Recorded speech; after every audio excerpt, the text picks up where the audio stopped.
So like I said, welcome to SLDM, and we're really excited to teach you a lot of the great materials. For those of you who haven't met me, right, I've been in the business for 13 years. I started out of Albuquerque, New Mexico. I was a broke college sophomore, and basically I started the job to pay for a snowboarding trip. I planned to work for 2 weeks and then quit, and now it's been the best job I've ever had. I love the people, I love the products, I love the programs, and that's what's really kept me around. In my first year, I sold $52,000 worth of Cutco in that calendar year, and that means as a full-time college kid, I made about $22,000. And so my objective of this meeting is to help you think more long-term, help you think a little bit bigger, help you think about what's possible for longer than just your fast start or your first summer. And I really want you to know that, in my opinion, there's no better job for a young person or college kid than vector marketing, no matter what your major is and what you're going into. So that being said, why are you here? Well, first off, you've sold $3,000. You hit 2 promotions. You've gotten a 100% raise. You're making 20% versus 10. So that's pretty exciting. And for some of you, you're way above 3,000 right now, which is really, really cool. It's a good start. And I want you guys to know that it's just the beginning. You know, you've shown potential to me. You've shown potential to your manager. Just so you guys know, the average fast start in America is about $1,500. So anything over that is fantastic. And you're off to the races right now. Also, you're here because you're being targeted. Whether you like it or not, there's a target on your back, and it's by me, it's by your manager, and it's saying, hey, we want you as a leader. We want you as somebody, the one that we want to deploy, possibly make a manager, possibly add you to our events team. And we want great people around. You know, one of the quotes that I've always heard is that an organization can only become the best version of itself if the people around it are the best version of themselves. And hopefully today I can make you a better version of you as we move forward. You're also the types of people that we want to build with. You know, I think about this division and where we started. If you didn't know, this division, when I came out here, had 1 office, and we were doing $100,000 in sales. And I was able to develop 5 offices in the first 8 months to almost $1 million. And now we've grown by over couple $1 million to $2.4 million last year. And I really believe that if we do things right in the months of June, July, and August, we will put ourselves in a trajectory in a spot where we can actually do about $3 million this year, which I still feel like is just the beginning, right? When I think about the fact that we only have 7 locations open and then we have the potential to have 13, I can't wait until this time next year when we have 20 offices, right? I mean, look at what we just did with only 7. Can you imagine having 20 next year? Right? Can you imagine having every office territory open, impacting the thousands of young lives all over the state, being able to teach them how to go out there and do the job that you've already done, being able to help them make $1,000 paychecks, $2,000 paychecks, make more money than their mom and dad, right, in a week. I think that's pretty exciting, right? So I just think about the potential, and I think about the development that we've got here, and I'm really fired up about that. So if you want to write down the purpose of this meeting, you can write down one word, and the purpose of this meeting is growth. So the purpose of this meeting is growth. We want to grow you personally. We want to grow you professionally. We want to grow you financially.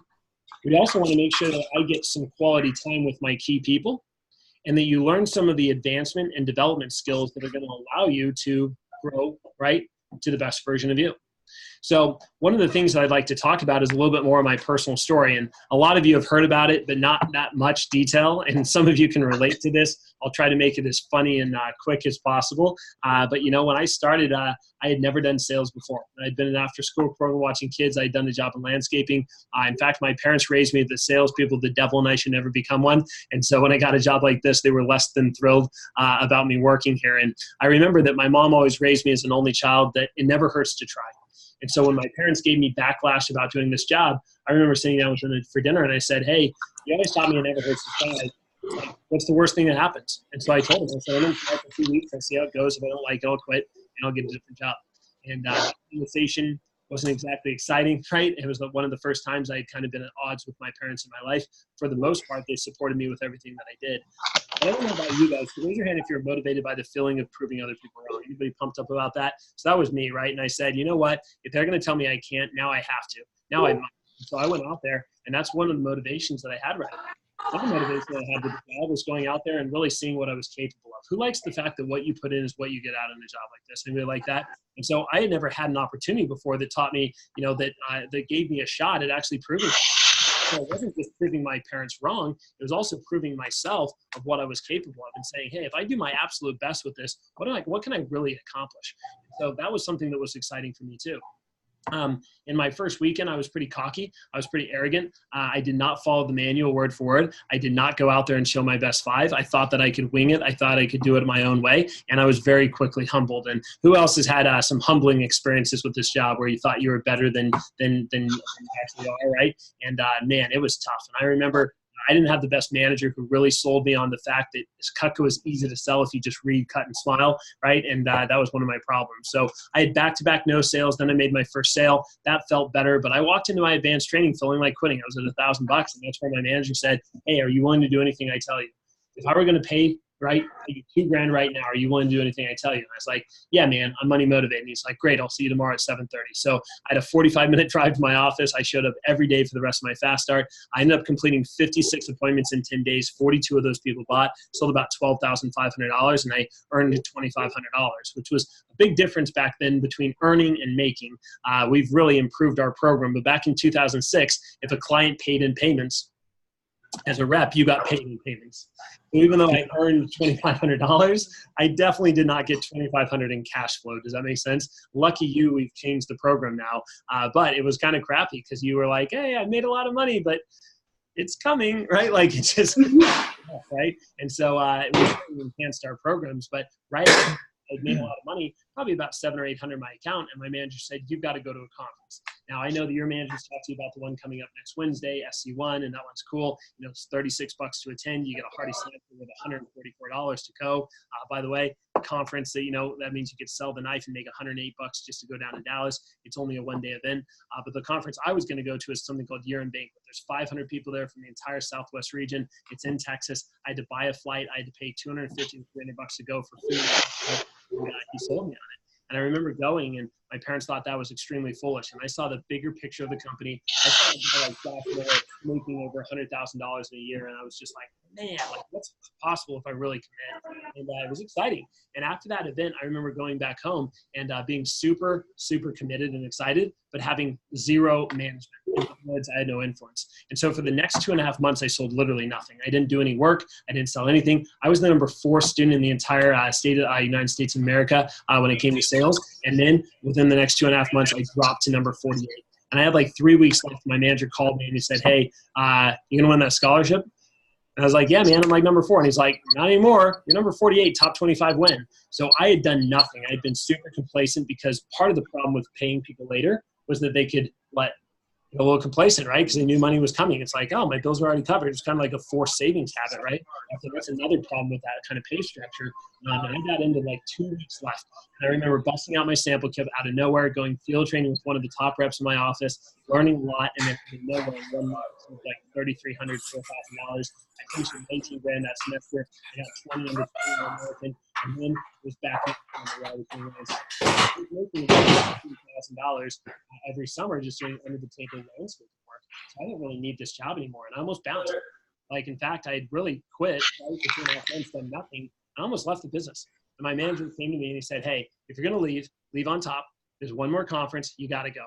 And I was like, "No, I've already been to a conference," right? And he's like, "No, this one's different." And it was in Colorado, and I'm a firm believer in Colorado. So I was like, all right, well, if it's in Colorado, it's better than Texas. So I went to the event. I remember going out on a camping trip for 2 days afterwards with some of the top reps in the company, guys like Curtis Jacobs, Jack Miller, right, Tui Nguyen, Robert Dammer. I mean, these guys are all at millions of dollars in sales now. And it was the people that really attracted me, right? The people that really got me committed to this job. And I decided, you know what? What's the worst thing that happens if I give Summer a shot with Vector one time?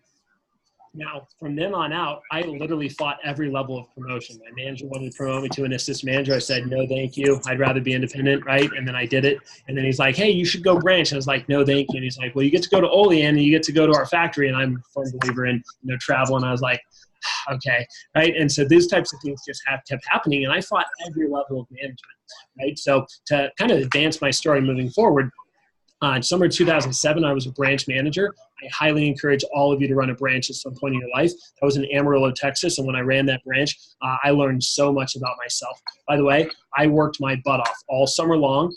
My branch sold about $50,000. Back then, the profit margins were much different because of the pay structure and things like that. But I sold about $50,000, and at the end of the summer, my profit and loss statement said that I had earned, after expenses, $500. That's it. And then my last phone bill came in for my office, and it was $505. And I was like, wow, whoopee, look at that. So I literally lost $5 if you look at it that way. But I'll talk about this later. One of the cool things about running a branch is for all of July, all of August, and all of September, the company gives you direct 50%. Not bonus, not based on any career sales, just direct 50% off of anything you personally sell. So even though I had not made much money for the summer, man, what I had learned was beyond any amount of money you could pay me. I went back home, and after teaching people to be able to sell Cutco for 3 months, in the matter of 2 weeks, I sold over $15,000. I made $7,500 in 2 weeks, boom, just like that. And I remember I had never taken very many people to a conference. I had never won a trophy that summer, right, as a branch. I went to the last conference at the end of the summer, and I won a branch trophy and a personal sales trophy all at once. And that was so exciting. But at that point, I was so burnt out on management. I was like, nope, I wasn't taught right. I don't know the programs. This is not for me. And then my division manager, which is the position I'm in now, came to me and he said, hey, I want you to be my pilot manager up in Denver, Colorado next summer. I want you to run the top office in the division. And I will teach you everything about management. The only reason you don't like management is because you weren't properly trained. And so what happened is I said, fine, I'll do that. And I went up to Denver, Colorado, and I ran the pilot. And that summer, he got divorced, which means he didn't teach me very much stuff. But that summer, in one summer as a manager, I made $15,000. I'll never forget, right? That summer making 15 grand compared to the summer before that where I didn't make any money. But I wouldn't trade my summer of running a branch for anything. Does that make sense? So it's pretty exciting. And at that point, I remember going back to college. I had 1 year left, and I was about to get a degree in architecture and go back into master's. And I found out that now she's my wife, but at the time, my girlfriend, we were pregnant, and we were going to have a kid, and she was still in college. So I was like, well, I got to support the family. I may as well run a district office, and opened that up, 22,000 bonus, and I graduated in May of 2009. I ran my first interview the exact same day that I ran my office. That I walked for graduation. Anyway, long story short, in my first 8 months out of college running an office for Vector Marketing, I earned over 6 figures. So I made $100,000 in my first 8 months running an office for the company. So if you haven't thought about management, if you haven't thought about experience with this company, you definitely want to. And I can share with you guys that, for that type of opportunity and experience, you don't have to run a district for years on end, right? Most people make a commitment to district for 2 years to 3 years. They save up a ton of fat cash, and they end up and doing something different with that experience, right? It's a really good stepping stone job. So I hope that this helps you think a little bit bigger, that my college education got better because of Vector, right? Most people get a job and your grades go down. That was my parents' biggest fear. They said, Vector's going to steal you from your dream position, right? And I don't think Vector's the reason I didn't do architecture. I think that the demand of architecture was the reason I didn't do architecture, right? It's extremely time consuming, and it basically eats up your whole life, right? And I was burnt out, and I wanted something different. I also found a love for leadership. I found a love for people. I found a love for groups, speaking, and Vector allows me to do all of those things. So it just worked out really well for me. But the reason I share all these stories is my experience throughout Vector, my grades went up, not down doing this job. I had never hit Dean's List before working for Vector. And after working for Vector, I hit Dean's List every single semester for 6 in a row, and I ended up graduating with honors, which I was super proud of. So it doesn't matter where you're at in your college career right now, because of the flexibility and because of the leadership and the influence that this job has, I really believe that if you get better in your sales and confidence, then you get better in your time management, you get better in your ability to work with groups in school. Everything goes up, right, when you get better at a job like this. And I feel like I'm a living, walking testimony of that. I can also talk about the income. Holy crap, my college career was not normal. I was not the kid that was broke, that was worried about paying bills. I remember when I was making 30, 40, 50%, I could sell a homemaker and rent was covered in an hour. Right. And I remember throwing some really baller parties, right? Let's just be real. You know what I mean? I remember having some really fun events and not worrying about how much they were going to cost me. Right. I remember taking my girlfriend at one point out to San Francisco. We stayed at a 4-star hotel right on Union Square, and I paid for a shopping spree for her. I bought everything, the travel, the hotel, all of it. And I was at the age of 21 doing that kind of thing. I remember going to Prague in the Czech Republic for a week, having to write a letter of excusal to my teacher about why I was going out there, and it was going to be free on the company. It was so much fun, right? I remember having the opportunity where I really wanted a motorcycle, and my mom for years of my life said, nope, you're not ready, or I'm not ready, or whatever the reason was, and finally got the money and said, screw it. I told my mom and said, I'm going to buy a bike. If you want to come and help me pick it out, you can, but I'm out, right? I moved out of my parents' house. My mom went with me, by the way, bought a brand new motorcycle. It was pretty cool riding up to school on that, knowing that I paid for it through knife money. I remember my laptop died 1 week before finals, and I ended up buying a brand new MacBook Pro. And then I went out to lunch with my parents, and they asked me about something. I was like, yeah, let me pull it up. And I just pulled out like this brand new machine. My dad's just like, where'd you get that? Is that the school's? And I was like, no, man, I bought it. And he's like, with what money? And I was like, I sell knives. Don't worry about it, right? Like, it was the coolest experience. My dad's like, how'd you buy that? I bought it in cash, Dad. I have a pretty legit job, right? Having those types of experiences, man, has set me apart from all of my friends. And those experiences are exactly the same ones that you can gain here too. I remember the friends, the fun. I remember not feeling like I was working when I had to go to the office. I remember after having a bad day at school, the first place I wanted to go to my Vector was to my Vector office. Who else feels that way? Like, one of the most positive places in your life right now is your Vector office. Anybody feel like that? Like, you have a bad day, you break up with your boyfriend or girlfriend, you're like, I'm going to Vector, I need a high five, right? Like, that's the first place you want to go. I remember having some really bad days, and that's the support that I got. And really what I remember is the experience. I remember the growth. I remember the skills that I gained for life. I'm still at the age of 33, right? I know I'm pretty young, like, in comparison to our parents and things like that, but comparison to most age of Vector reps, I'm a little bit old, right? And I can tell you this, the age of 33, I'm still gaining things from Vector that I wish I would have learned when I was 21. But I also remember being 21, 22, and 23, learning skills that people that are 35 and 40 don't even have yet. Right? I remember getting job offers. I don't know if any of you have gotten a job offer yet, but I remember getting job offers from so many different clients. And they would just say, hey, you're pretty impressive, by the way. Are you looking for more work? Like, do they pay you all right there? Do they take care of you? If you haven't had a job offer yet, you will. Right? I had over 5 different internships handed to me while I was in architecture school that I could have taken. And I decided to say thanks, but no thanks. I'll think about it and stick with Vector Marketing instead. Right? And my biggest year ever was my senior year, and I'll kind of finish on this story. But one thing you don't understand is that the better you get at this job, the more money that you make, and the quicker you can get a return on your investment, right? So I got my averages to a really good spot. In fact, my senior year of college, right, I was able to sell over $76,000 that year around being a pilot manager up in Denver. So as a full-time college kid, I earned $50,000 in a year selling Cutco and being a manager for this company. That was my pinnacle. And that fall, I remember wanting to be top 5 All-American to win a scholarship. And I remember sharing that goal with all my clients. And in the matter of 1 semester and 16 weeks, I sold $36,000 worth of Cutco. Now I was making 50%. So what that means is in 1 semester, my senior year, I was taking 23 hours worth of class time. Okay. I was on 2 men's soccer leagues, and I was an assistant manager in my office. That means I made 18 grand in 16 weeks around that kind of schedule and hit Dean's List. And the reason I was able to do that is because my average order that semester was $900 and my closing percentage was 90%. You could put me in front of 5 to 6 people and I would sell 2 to 3 grand like that. And it's not hard to focus on your studies when you need to focus on those, when you have great time management skills, right? When you have incredible income, when you're not worried about paying your bills.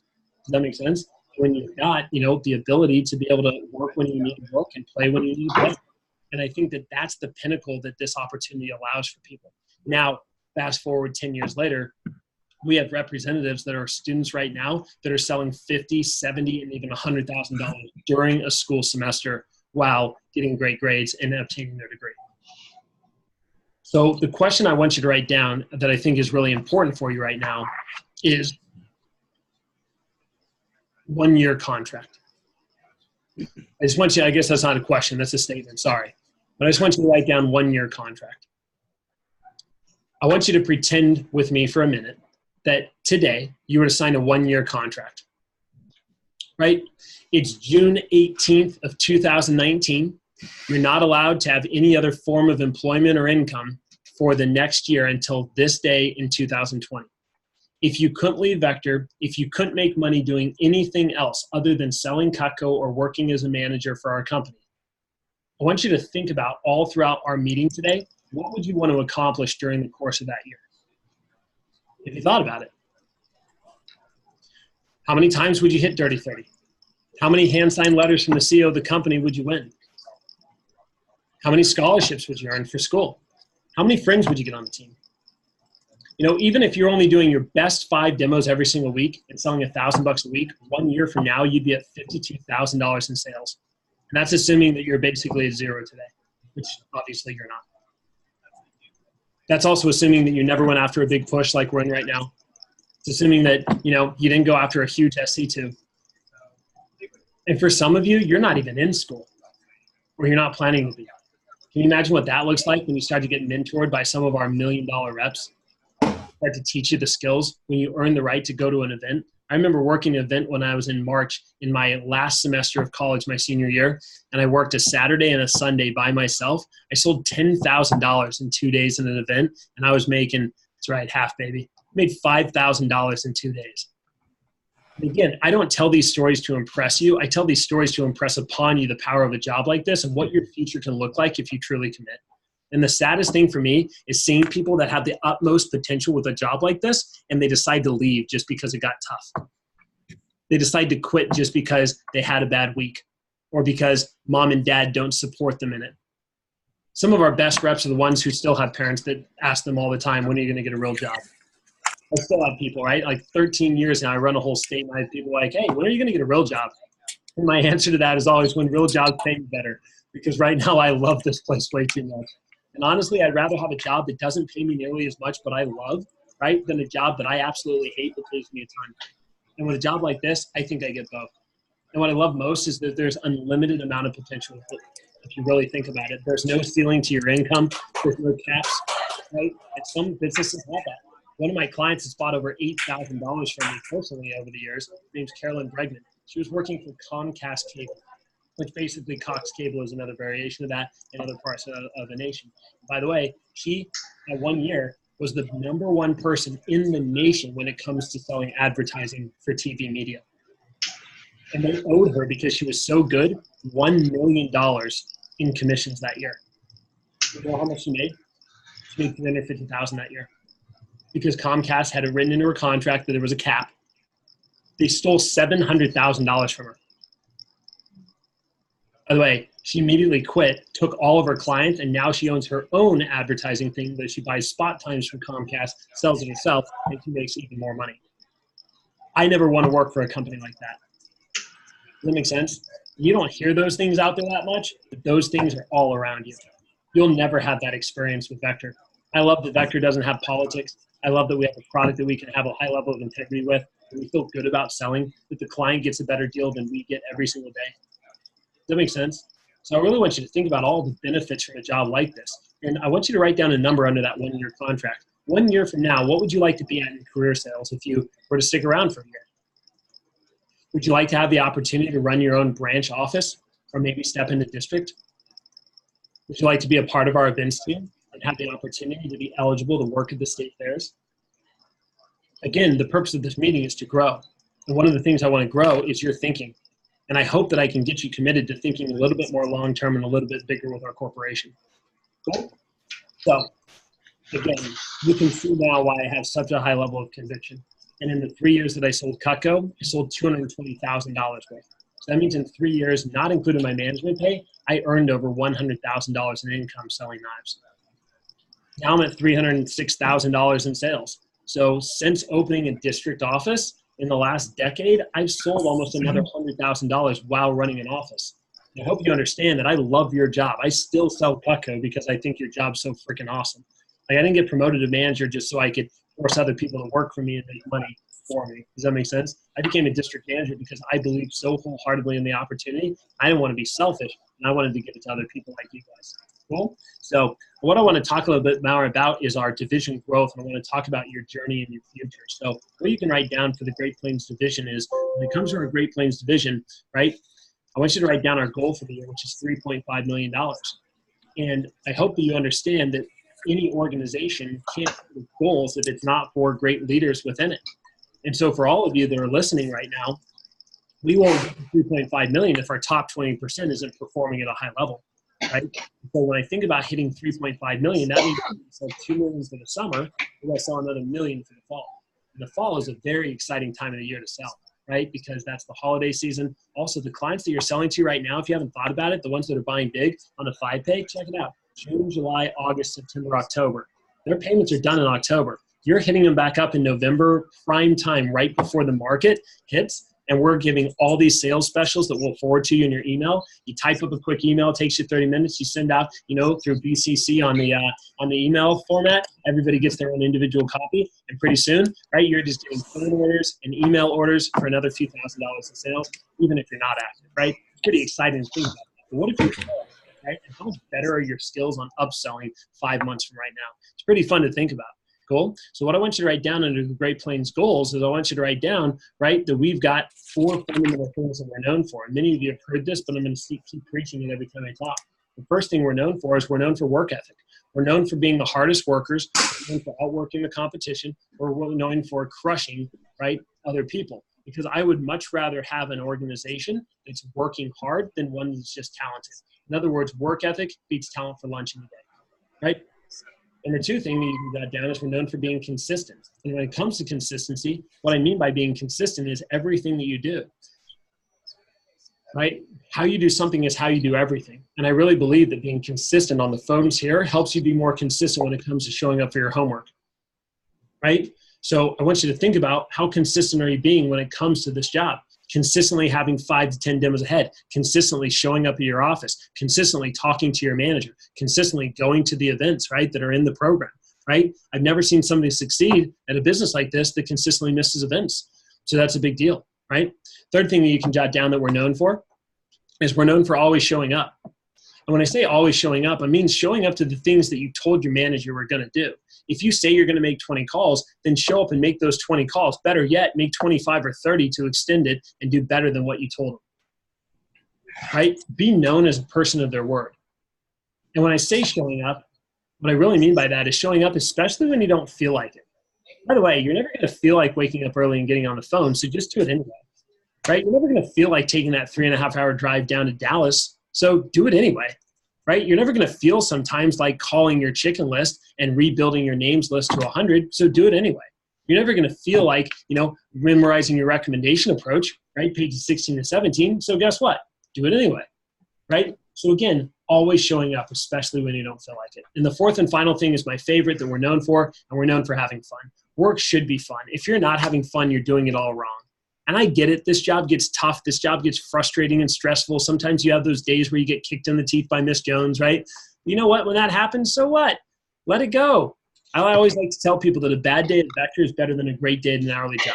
The thing in a job like this is you can have fun having a bad day. You can have fun having a bad demo. You can have fun having a bad phone time. But you have to choose to have fun. Does that make sense? So in a job like this, I love it because we get to choose our identities. And some of my best experience, some of my best learning moments have been the days that were the worst, that in the moment I hated. So I always like to say, a bad day now makes a great story later. Right? What's that song that's out there right now? It's like, all my worst days are the best times, right?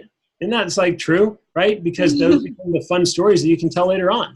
So again, just to review, let's go over these 4. Number 1, we're known for what?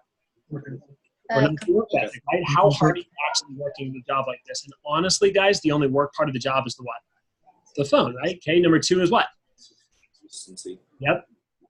All of us together. Let's try that again. Number 2 is what? Consistency. Good. I like that. So number 2 is consistency, right? Number 3 is what? Going up. Always show up, right? And number 4 is what? Have fun. So I want you to give yourself a little bit of a mental check. And what you can do is go through those 4 right now. And I want you on a scale of 1 to 10, 10 being give yourself a rating. And this is a great quiz that you can give yourself frequently. So when it comes to being somebody who's working hard, on a scale of 1 to 10, right? 10 being like, dude, I've been obsessed with it, and all I can do is eat, breathe, sleep, live, dream, vex, right? Okay. Right? And 1 being like, yeah, I've been lazy. I want you to give yourself a rating right now, right? And write that number next to it. When it comes to being consistent, what number would you give yourself with being consistent with everything that you do in a job like this, right? When it comes to something like your, right, always showing up, how consistently, right, or how much are you always showing up to the right events, to the advanced trainings, to the things you know you ought to do? And number 4, how much have you been having fun? And if you haven't been having fun, learn how to have more fun, right? Learn how to force yourself to have more fun because it's so critical. Sound good?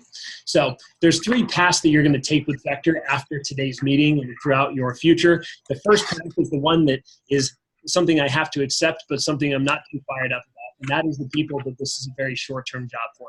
Basically, Vector is going to be a great summer work opportunity for you, right? And to be honest, it's going to be a great summer position, but it's really just a stepping stone job. No matter how bad I want it to be longer for you, this is just going to be some quick cash you make for the summer. You're going to learn a lot of great skills, and you're going to go on and do great things in your life. And by the way, if that's tough for me to accept that, but that's okay. And I can tell you that you'll always be part of the Vector fam. If you're in that 10% group, here's what I tell you. I tell you right now to make sure you buy your sample kit. And I tell you right now to make some contests with your manager and win as much free Cutco as you can throughout the course of the summer. Because if you're in that group, you know you're always going to love Cutco. You're always going to want it. And you also know that, hey, it's a pretty cool opportunity that impacted your life. And so I would just ask that if you ever run across somebody in your future professional jobs that has worked for Vector or is considering getting into Vector, maybe even your friends, always put in a good word for how it's changed your life and how it could definitely change theirs. Does that make sense? And if you're that 10%, hey, I have to accept that. It's sad, but it's true. And make it the best that you can be for Vector summer. But when I asked you a 1-year contract, you're probably looking at that and you're like, no, not me, right? And that's totally fine. I accept it. Cool. 80% of you, I hope that today's meeting and more meetings like this throughout the summer are going to help you think more long-term. You know, what I always like to do is say Vector for college, right? And I believe that if you do Vector for college, you are setting yourself up to be in such a great position to do anything you want for the rest of your life. When I say Vector for college, that could be partly a branch manager. That could be partly an events team. It doesn't matter, but I want you to really think about what that potential could be for you and really invest your time into it, right? And the third category, right? And by the way, if you do Vector for college, it's incredible to see what kind of resume.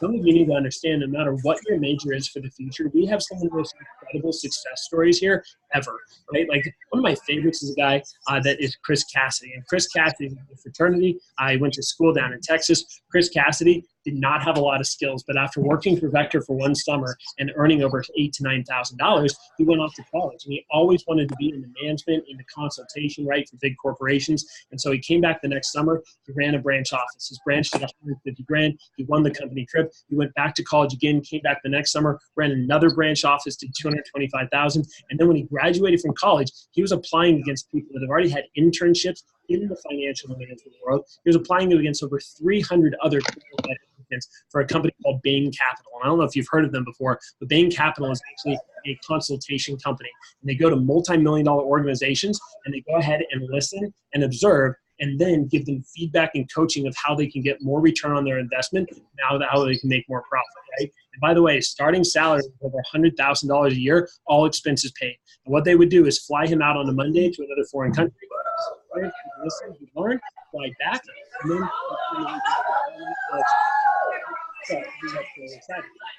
and one of the things I want to share with you guys about that, right, is that he was the one person out of over 300 applicants that got accepted for that position because of his experience throughout college with Vector.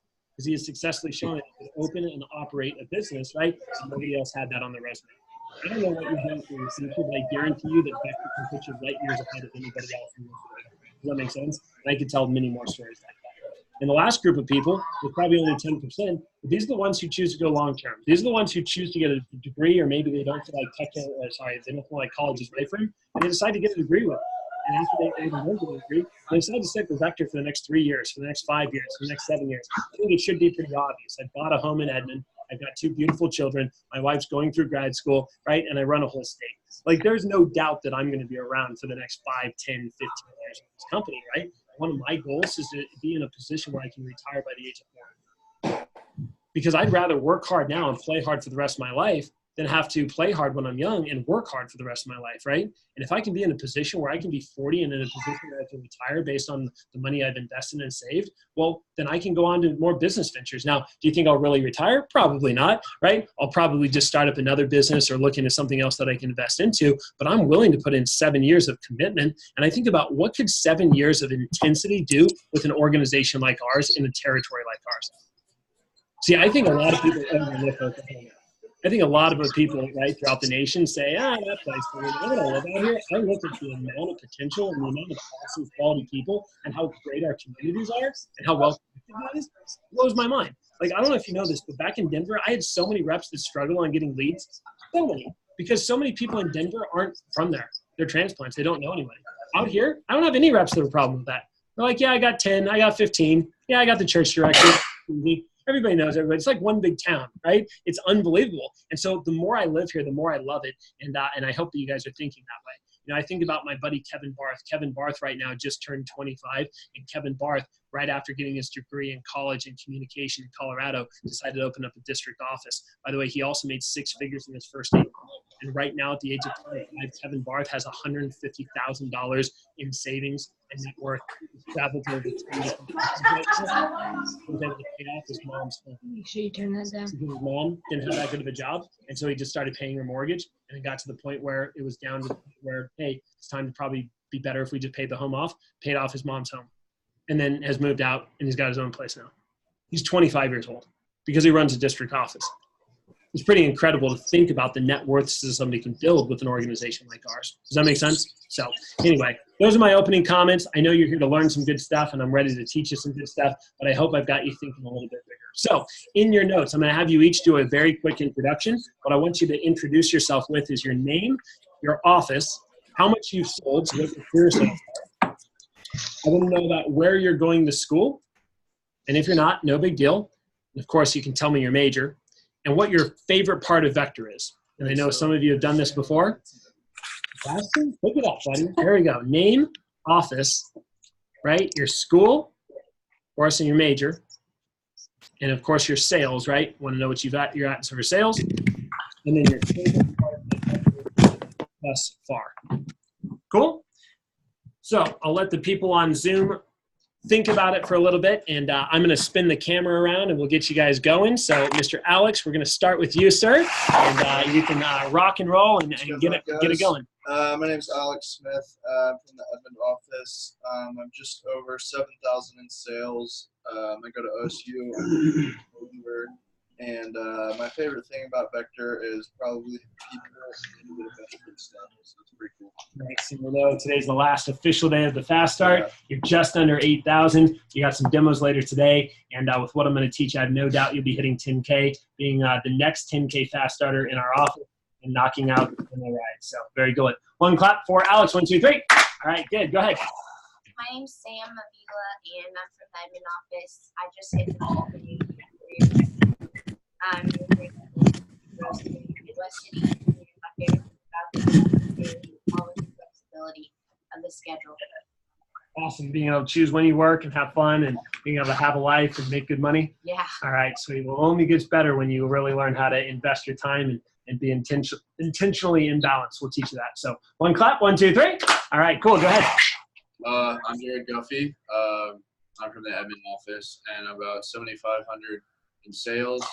I go to UCO, and I'm double majoring in criminal justice and forensic science. And so, cool. Favorite part about Vector? I like the flexibility, and the money's not too bad either. Cool. So, not bad in 3 days, making $1,300. Yeah. So let's make sure we get those problem orders fixed, and we'll help you out with that. Good. One clap. 1, 2, 3. All right, cool. Go ahead. My name is Sebastian. I'm with the Norman office. I'm going to OCCC to major in biology. Right now I'm at 9,100 in sales. Favorite part about the job is probably my boss, Bailey Hellman. Kaylin knows what I'm talking about. Bailey's like the best boss I've ever had. In fast food, your boss is always just telling you what you're doing wrong. Bailey just motivates you and just keeps you going and just gets you pumped up whenever you're having a bad day. And I think that's all of the Vector bosses does, actually, all the managers and stuff. So that's just really good to hear some encouraging words. And even if you don't make a sale, even if you have an appointment, it's still telling you, like, we're proud of you. Cool. And that's what I like to hear. I love it. Yeah, we like the term coach and boss. Bosses boss you around and you can do the things they don't want to do, and coaches help you hit your goals and accomplish what you set out to do. So very good. One clap. 1, 2, 3. All right, cool. Go ahead. This is cute. It's like a whole thing. Okay.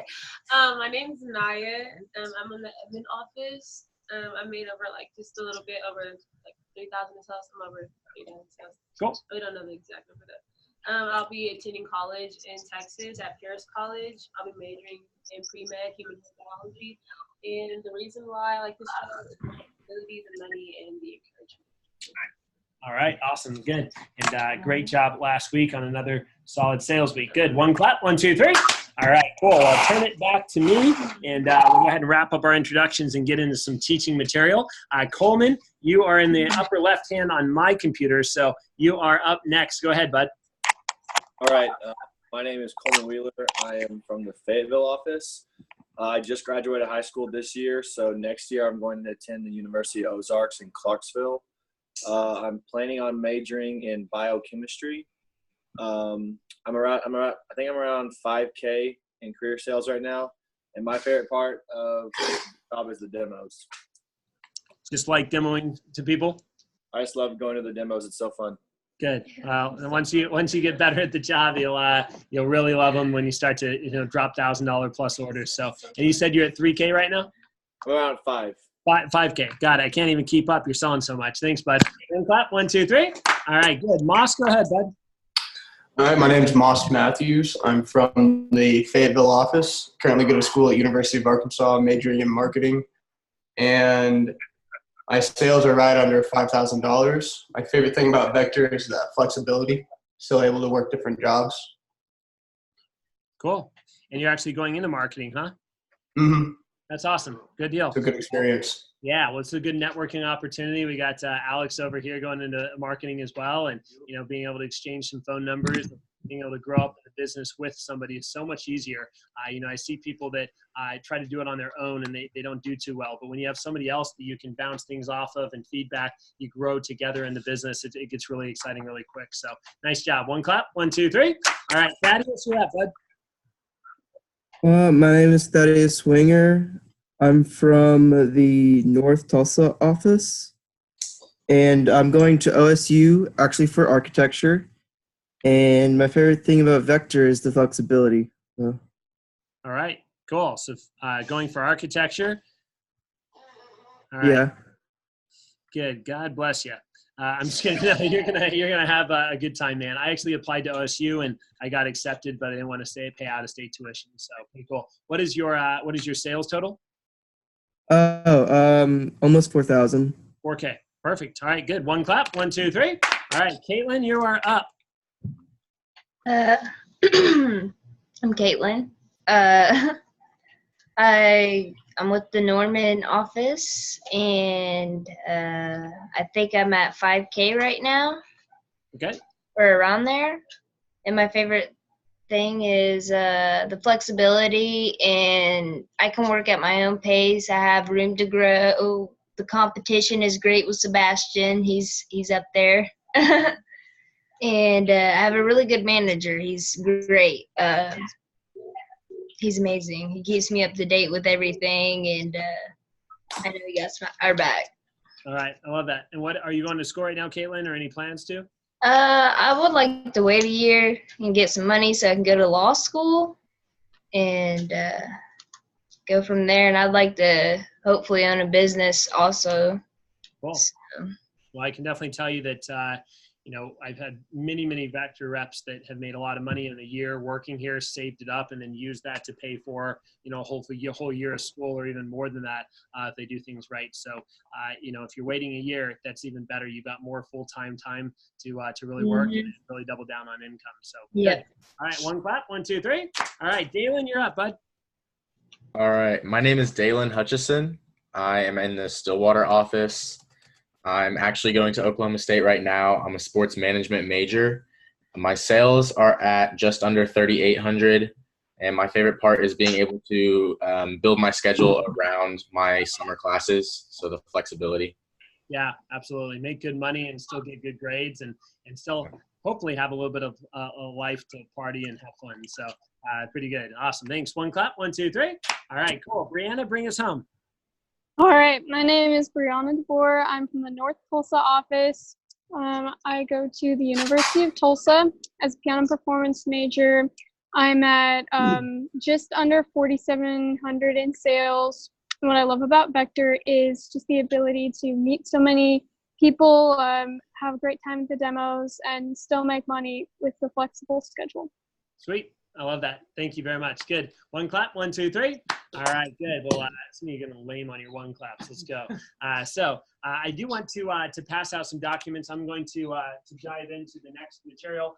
here's the deal. Before you go through this document, we're going to go through it together. I'm going to bring it up on the Zoom. I'll share the screen with it. I'll also email it out to you guys, but please just make the commitment to not share it with anybody that's less than 3,000 in sales.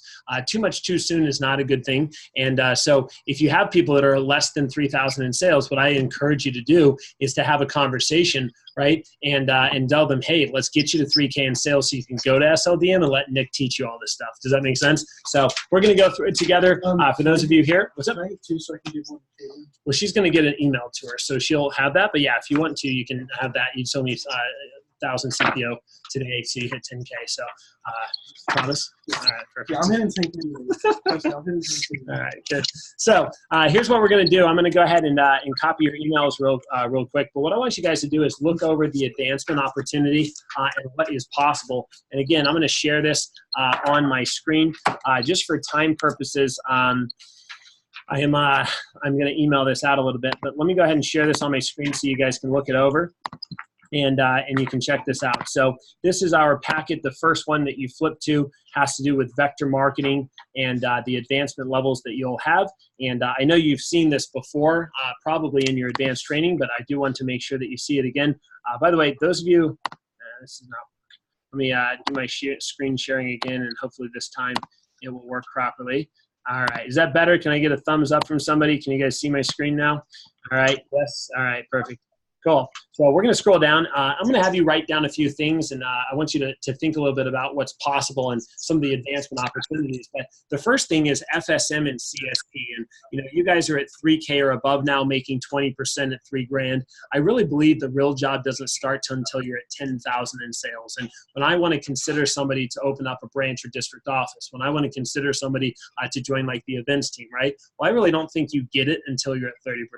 Because when you're at 30%, if you have a piece order of $250 to $300, you make a full day's pay, right, in like an hour, right? If you have a homemaker set, you cover rent in like an hour. It gets pretty exciting when you're up at those levels.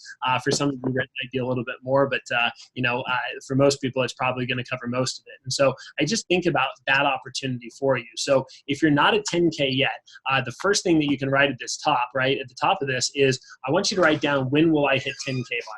Like, when are you committed to hitting it? And if you don't know, sit down with your manager and figure it out. Now, if you're already at 10,000, right, and you're sitting here right now and you're like, dude, I've already done that, right? Well, hey, fantastic. But I really want you to make that commitment and say, how can I get even further moving forward? Everybody with me on that?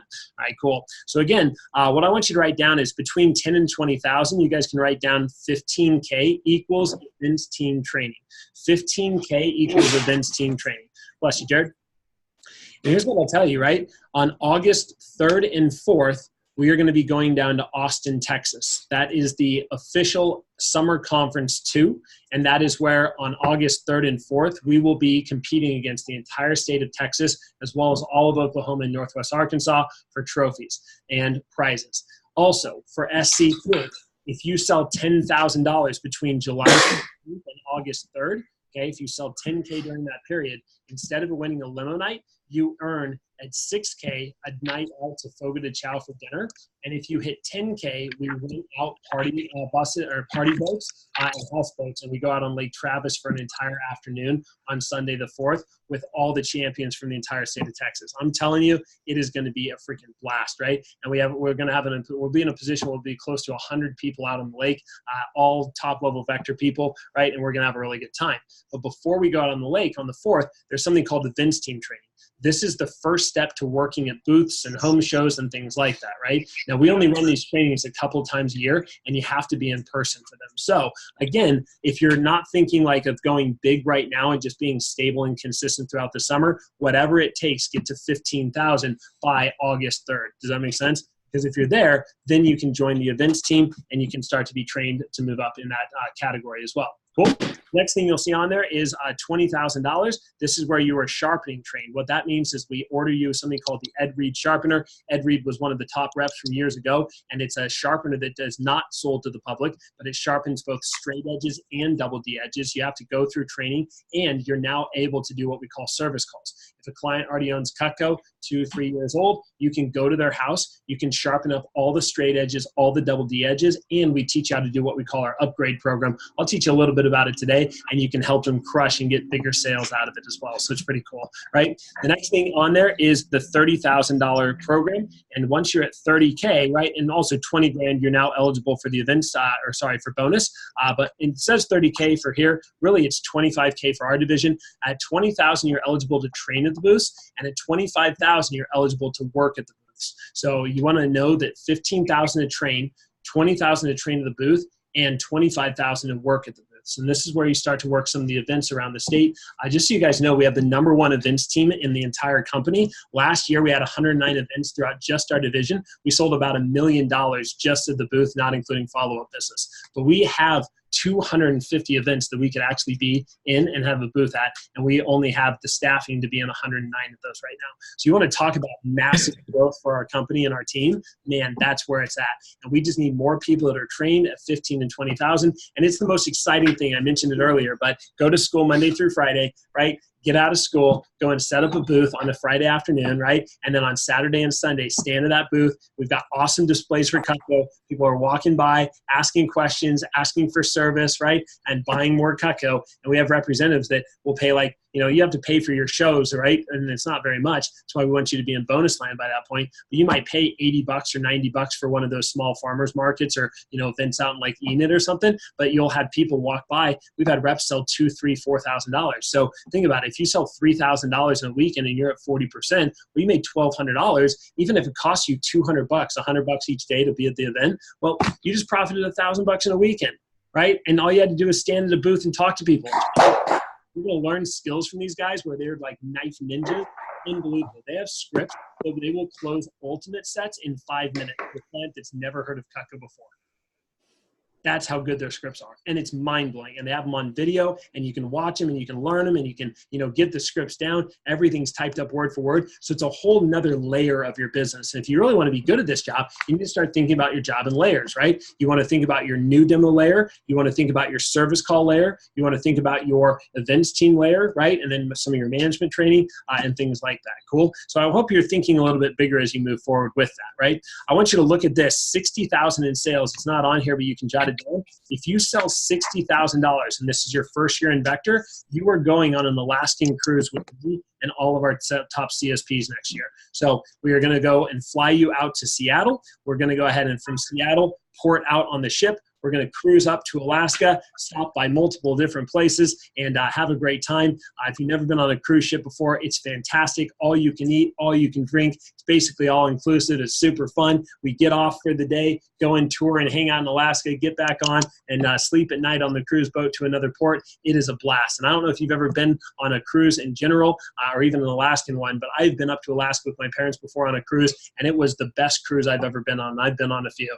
And I can tell you that what was cool is there was one time we were kayaking across the bay, and I was kayaking right next to a seal. There were like 3 bald eagles up in the trees. It was mind-blowing. When I got off on the beach, there was like all kinds of just wildlife sitting there hanging out. It was unbelievable. And then on the other side of the bay, we walked up a little bit. We got to go zip lining in a cloud forest. So I was like in a full jacket and stuff. We were zip lining through clouds. You couldn't even see the end of the zip line. It was unbelievable. So I would love to bring all of you, right? And I think that'd be a lot of fun. And again, 60K in sales in your first year, and you get to go on that. Now, So like in the first year that we started. So by December, basically by December 31st. So by the end of this year, you sell 60,000 and you're eligible.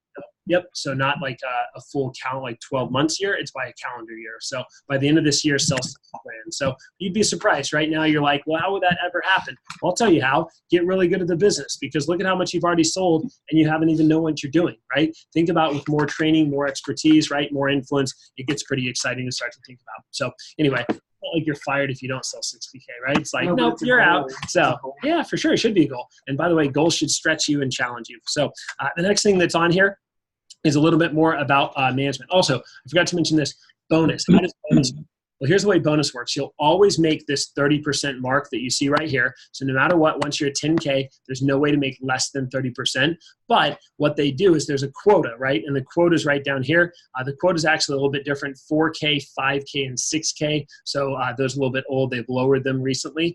But here's the way it works, right? If you sell 4K in a month, you're eligible for a 5 or 10% bonus. If you sell 6K in a month, 5K in a month, you're eligible for a 15%, and 6K in a month, you're eligible for a 20% bonus. So when I break that down, when I think about that, I think about your opportunity and the bonus that you make. It's pretty exciting. They pay you 30% right away on all your sales. And at the end of the month, as long as you hit quota, you're getting that bonus on it, right? So I think about somebody like Carlton Thompson, right? Carlton Thompson in May sold $20,000 worth of Cutco.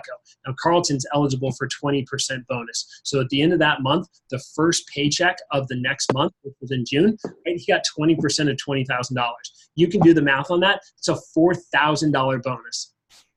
And when I was in college, my bonus was covering all my bills. You know what I mean? Or my commissions was covering all my bills. And my bonus was just investment cash. My bonus was just fun money, right? If I wanted to, throw a party or have some fun. Cool. So that's kind of the way bonus works. And once you're at 20,000, we'll talk a little bit more, but it's pretty cool. So they'll always make 30%, but there is a quota for that extra percentage for sure.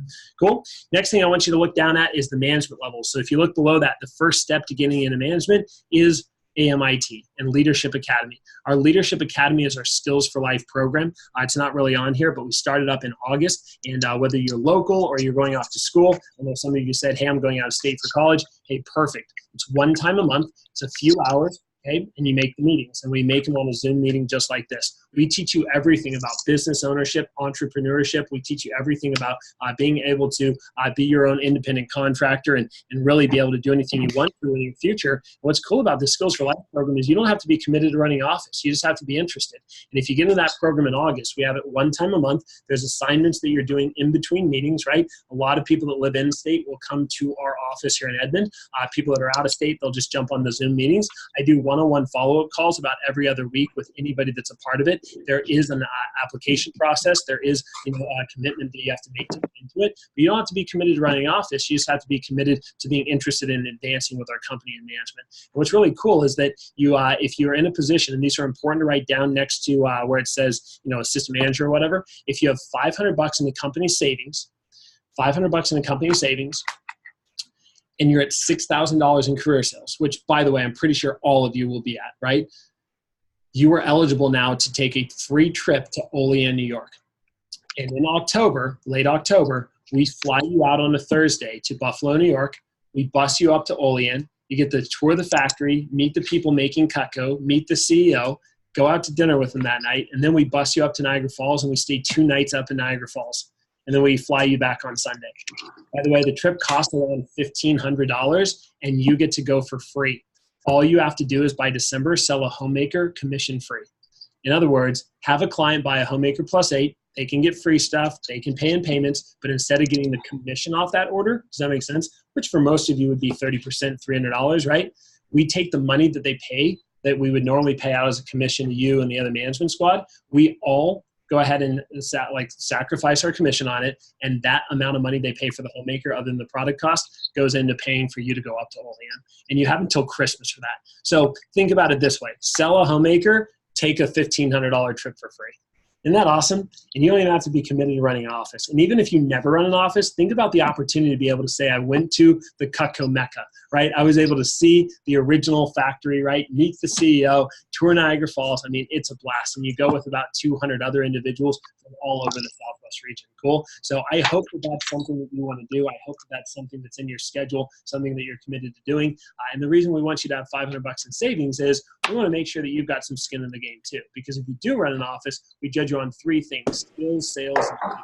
And again, we want to make sure that if we're going to give you any money to open up your own office that you don't have to pay back, you've also got some savings to work with that office, just in case. Does that make sense? Now, most managers, that they do our program, they get off to a good start. They never have to touch their personal savings, but if they do, it's important to have it there just in case. It's always good to have an emergency account. Does that make sense? And we know cash is king, cash is confidence. And we also know that if you're like most college kids, if the money's in your hands, you're probably going to spend it, right? So we'd much rather it be in an account that you really can't touch unless you ask for it. Make sense? So that's kind of the way it works. Cool? So you can look forward to that. But if you go through the management levels, let's talk a little bit about what these are, right? Assistant managers, they get a dual pay. These people get paid off their personal sales, and they also get paid off the office sales. It's pretty exciting. Most assistant managers make anywhere from 0.25% all the way up to 1%. But you think about the pilot office in Edmond. This summer, we're going to do about $500,000 in new business, which is reps under 30K in sales.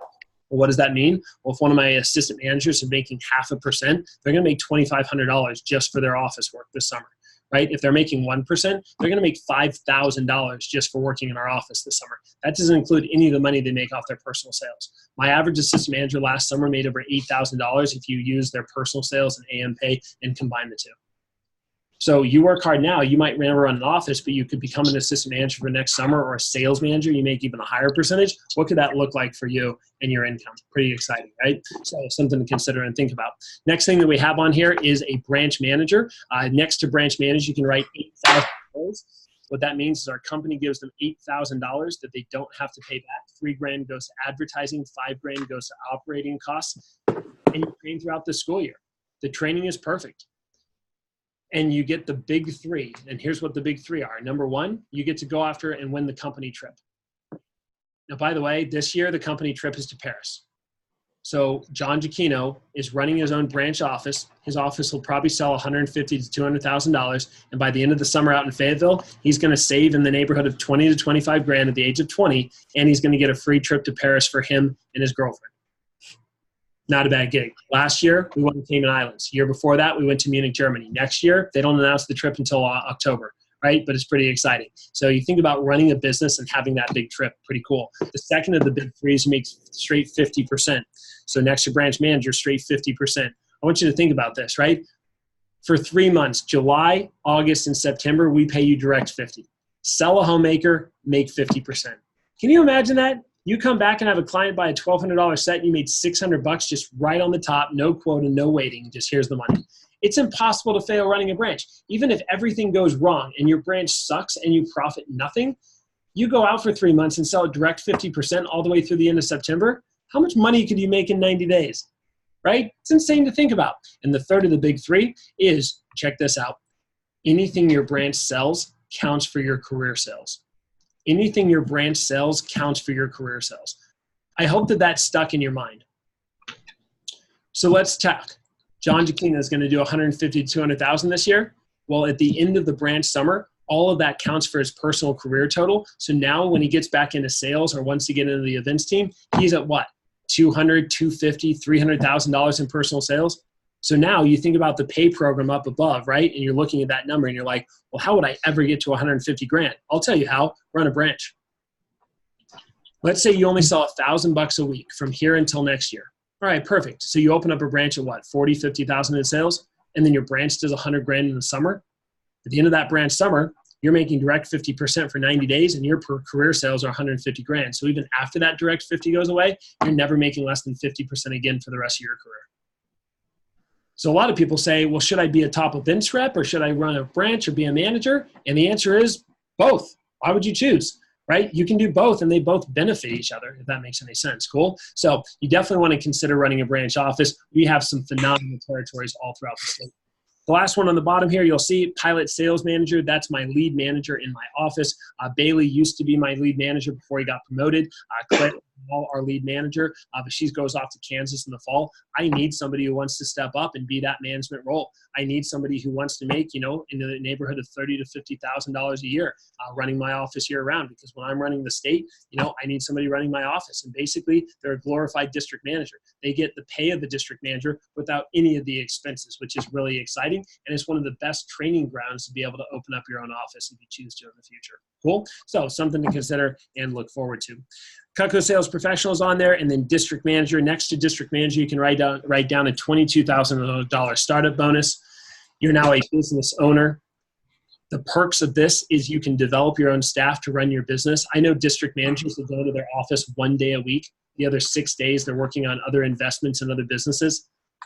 Right, our average district manager right now nationwide is earning a 6-figure income, traveling the world for free on the company trip, and driving a brand new black 3 Series Beamer. Not a bad gig. And again, you don't have to run a district forever. You can run a district for just a couple of years. And in fact, what I always tell people is if you're going to run a district, run it for 3 years, because we have so many bonuses built into district. The bonuses are insane. There's things like recruiting bonus. There's things like monthly bonus. There's things like PACE bonus. There's car bonus. There's campaign bonus. You also get, right, the online bonus, right? So if people buy offline and it's in your territory, you get a bonus off that, okay? You also get a bonus off of what we call catalogs, and you also get a bonus, right, off of the trip bonus. And then one of my favorite ones is super bonus. And super bonus works like this. our company gives you a bonus on your 3 years of annual sales in new business. So that bonus is anywhere between $10,000 and $100,000, depending on how much your office has produced. So I've earned now in my career 3 super bonuses, and every super bonus has been $30,000. So not trying to brag, but literally the company took for 1 week a direct deposit $30,000 and put in my bank account. Right? The average American makes about $33,000 to $35,000 a year. I got an income for an entire year of the average American because I chose to work for a knife company. And I'm not saying you need to do it for 9 years, but if you ran a district office for just 3, that bonus could be $10,000, $20,000, $30,000, right? Let's talk about Caitlin. She wants to go to law school. What could $30,000 in sales do to pay for law school? Run a district for 3 years and then go and pursue your dreams? A lot of money locked up in a company like ours. Does that make sense? It's pretty exciting. So I hope this is getting you to think a little bit bigger. And by the way, just having the community, the fun, we have conferences every year. It's a pretty cool role to play. Sound good? So let's get into some of the instruction. Let's get into some of the teaching. I'm going to do a very, very quick review of this. But if you flip this over to the next page, what you'll notice, by the way, there's division manager and region manager on there as well. We have dirty 30 and beyond. And it says 10K equals 30% in a prospect. You've earned $2,000 for the summer, right? And what that takes is 10 calls a day, 5 days a week. So if there's ever a day that you're not making 10 calls, get on the phone, make your 10. Does that make sense? And you only have to do that 5 days a week, but if you do that for the whole summer, you're knocking out $2,000 in income, and you're in a position of choice to advance in anything you want.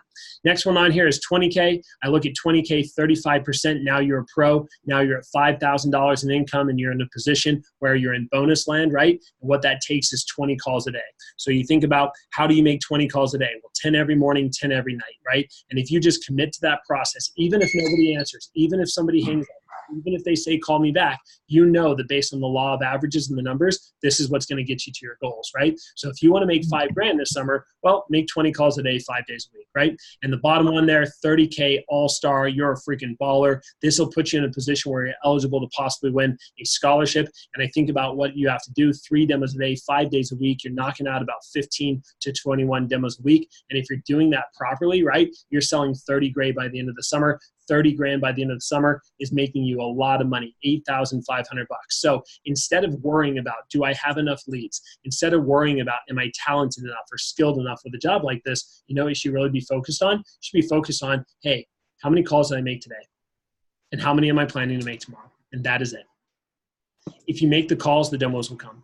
If you're struggling with getting a lot of recommendations right now, or you're struggling with closing on sets or dropping down, you know what fixes everything? Do 10 more demos. Reps come to me all the time. They're like, nobody's buying from me. Cool, do more demos.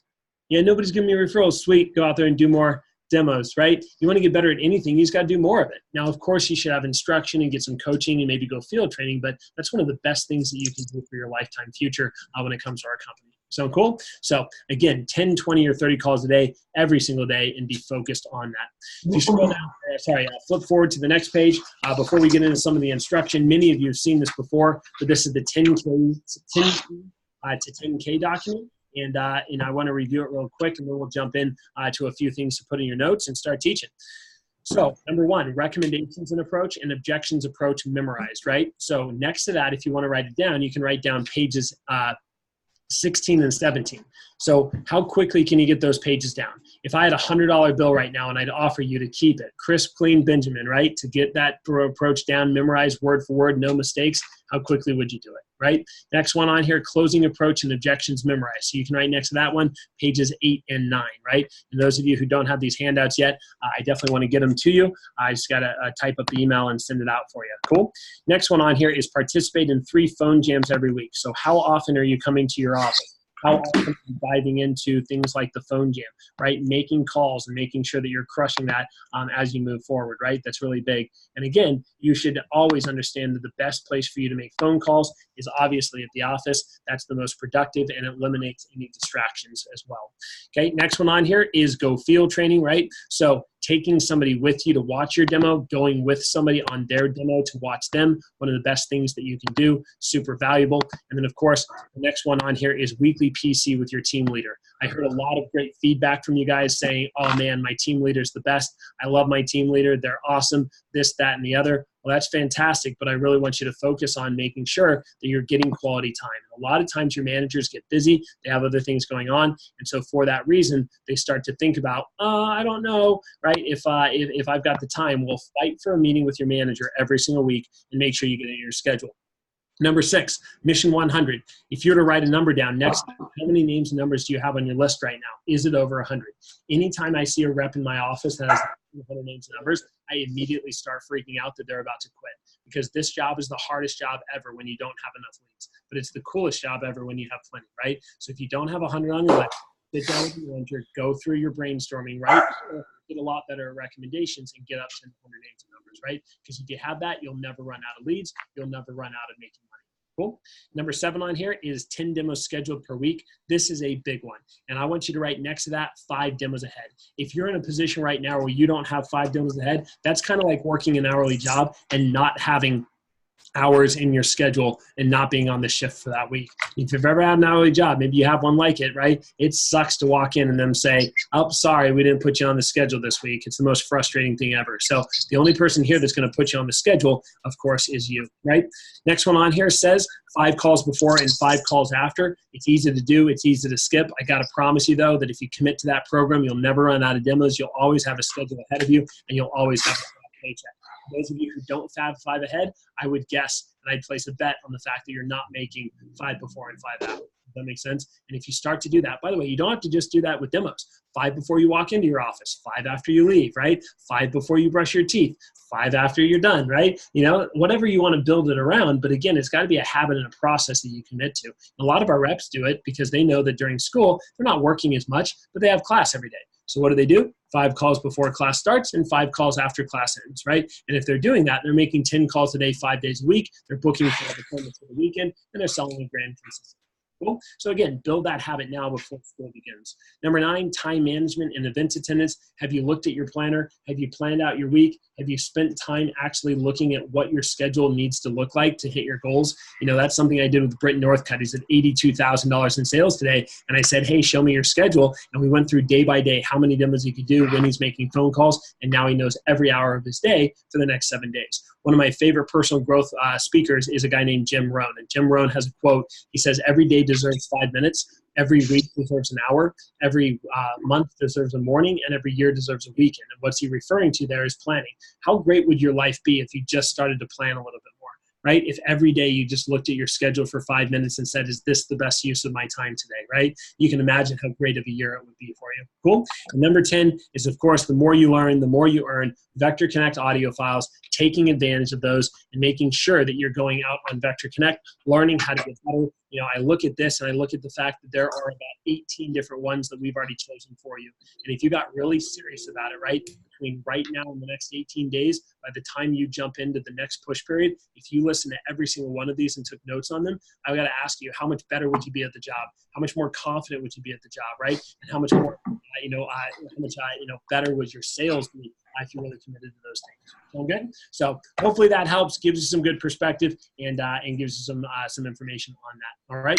So what I'm going to do is give you 10 quick minutes of keys to getting there, right? If you want to be a manager, if you want to be a top rep, if you want to be any of those things, I want you to write down a few things that I'm going to cover, and then we'll dive into the actual content that I'm going to be teaching. Cool? So number 1 thing that you can write down, if you were excited about some of the stuff that we covered and excited about some of the opportunities here, I want you to write down consistency. And when I think about consistency, what I think about is consistency with demos. We have a concept here called do 2, set 2, do 3, set 3. What it means is you want to book up more demos than you completed for that day. Or you want to book up the same amount of demos that you completed for that day. But if you ever have a day where you complete more demos than you book, even though you sold a lot, even though you feel good about your business in the moment, Once those sales are made, those sales never come back, which means your business actually in the long term went backwards because you have fewer demos for your future than you did in the beginning of the day. Does that make sense? So you never want to go backwards, always making sure you focus on those demos. Another thing to be consistent with, right, when it comes to sales is hitting the newsletter. Never having a week that you're below $1,000. And understanding that if you're making 5 before and 5 after and you have 10 booked ahead, you're always going to be in a position of profit. Cool? Another thing you can write down with sales consistency is hitting Dirty 30. Never having a campaign at less than 30%. If you guys haven't heard about Dirty 30 this summer, it's going to be a lot of fun. Here's what we're going to be doing. We're going to be going out to Tahlequah out south of Tulsa, and we're going to be doing a river float with a barbecue that night with reps. This happens in August 13th. It's a Tuesday, and it is going to be a blast. So I hope you're looking forward to that. It's going to be a lot of fun. Cool. Next thing that you can write down that I'll help you get there, right, is you can write down attitude. Attitude is everything. I think about performance versus results. I think about having good days and having bad days. I think about understanding that in a business like ours, not every day is going to be a good day. And life is 10% what happens to you and 90% how you respond. So when you have those bad days, mentally, emotionally, physically, what do you choose to do instead of reacting to those bad days? I also believe that positive people produce pretty positive results in their life, but you have to choose to be positive. Does that make sense? And it's a decision that you have to make as you move forward. Another thing with your attitude has to do with your work ethic, outperforming your peers. I love Caitlin and Sebastian saying, I'm going to take you down and being competitive against each other. I think that's so positive. But at the same time, you got to make sure that you're always running your own race. And the person that you should always be the most competitive with is who? Yourself, right? So am I making progress, right? And I always tell people progress over perfection. It's so important to celebrate progress over perfection any single day and make sure that you commit to that as you move forward for sure. Cool. Another thing that you can write down is event attendance. That's another thing that you want to be consistent with your attitude. And I've never seen a successful person in our business that consistently misses events. So conferences, team meetings, workshops, right? Phone jams. Constantly being at your office and getting better with those things. I also think about being a CEO mentality. If you want to be a CEO, well, how do you walk? How do you dress? How do you act? When do you show up, right? I mean, in a job like this, what's beautiful about it is you are your own business owner, but those are decisions you have to make for yourself, right? I've got a document that I'm going to review right now in just a second, but before I do, a few last things for you to write down. I want you to write down becoming a leader. Becoming a leader means field training and mentoring other reps. I tell people all the time the best way to learn is to teach. You want to get better at anything, teach other people how, even if you suck at it. You know, I'm notorious for having assistant managers to say, I really need to get better at my recommendation approach. I'm just not getting very many. And I say, great. Well, guess what? Next week's team meeting on Wednesday, you're giving a 15-minute message on how to get good recommendations. What do you mean? I suck at that. Exactly. Better get good. Because if you want to get better at anything, the best way to learn is to teach. Why are teachers some of the best people out there? Because they're constantly teaching their topic. Does that make sense? They're pros in it. They're masters because how many years have they taught it? You with me on that? So if you want to get better at anything, get to the point where you're confident enough to teach it, and naturally you'll be better at that thing. One of the last things you can write down also is understanding something called grow personally. I want you to write down grow personally. I'm going to tell you what this is in just a second. But when it comes to growing personally, it means being a reader. It's sad in life that the average American actually reads less than one book after high school. Did you know that? That's what statistics say. After high school, the average American will read less than one book. Right? Leaders are readers. And I heard a quote one time that says, the person you'll be in 5 years is no different than the person you are today, aside from the books you read and the people you surround yourself with. And when I heard that, I hated reading, but I realized that I'm really not growing much if I'm not putting my face in a book. So about 4 books that you can jot down if you want to start to get better at business. And these are some of my favorite ones. The first one is a book on money, and it's by a guy named Dave Ramsey. If you research Dave Ramsey, you'll learn a lot, but he's got something called Financial Peace University. And the book that you should read that's in alignment with that is called The Total Money Makeover. So The Total Money Makeover by Dave Ramsey.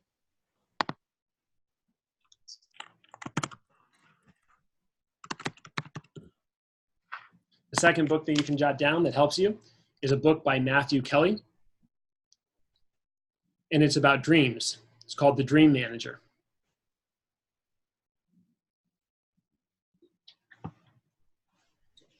The third book is by a guy named Robin Sharma,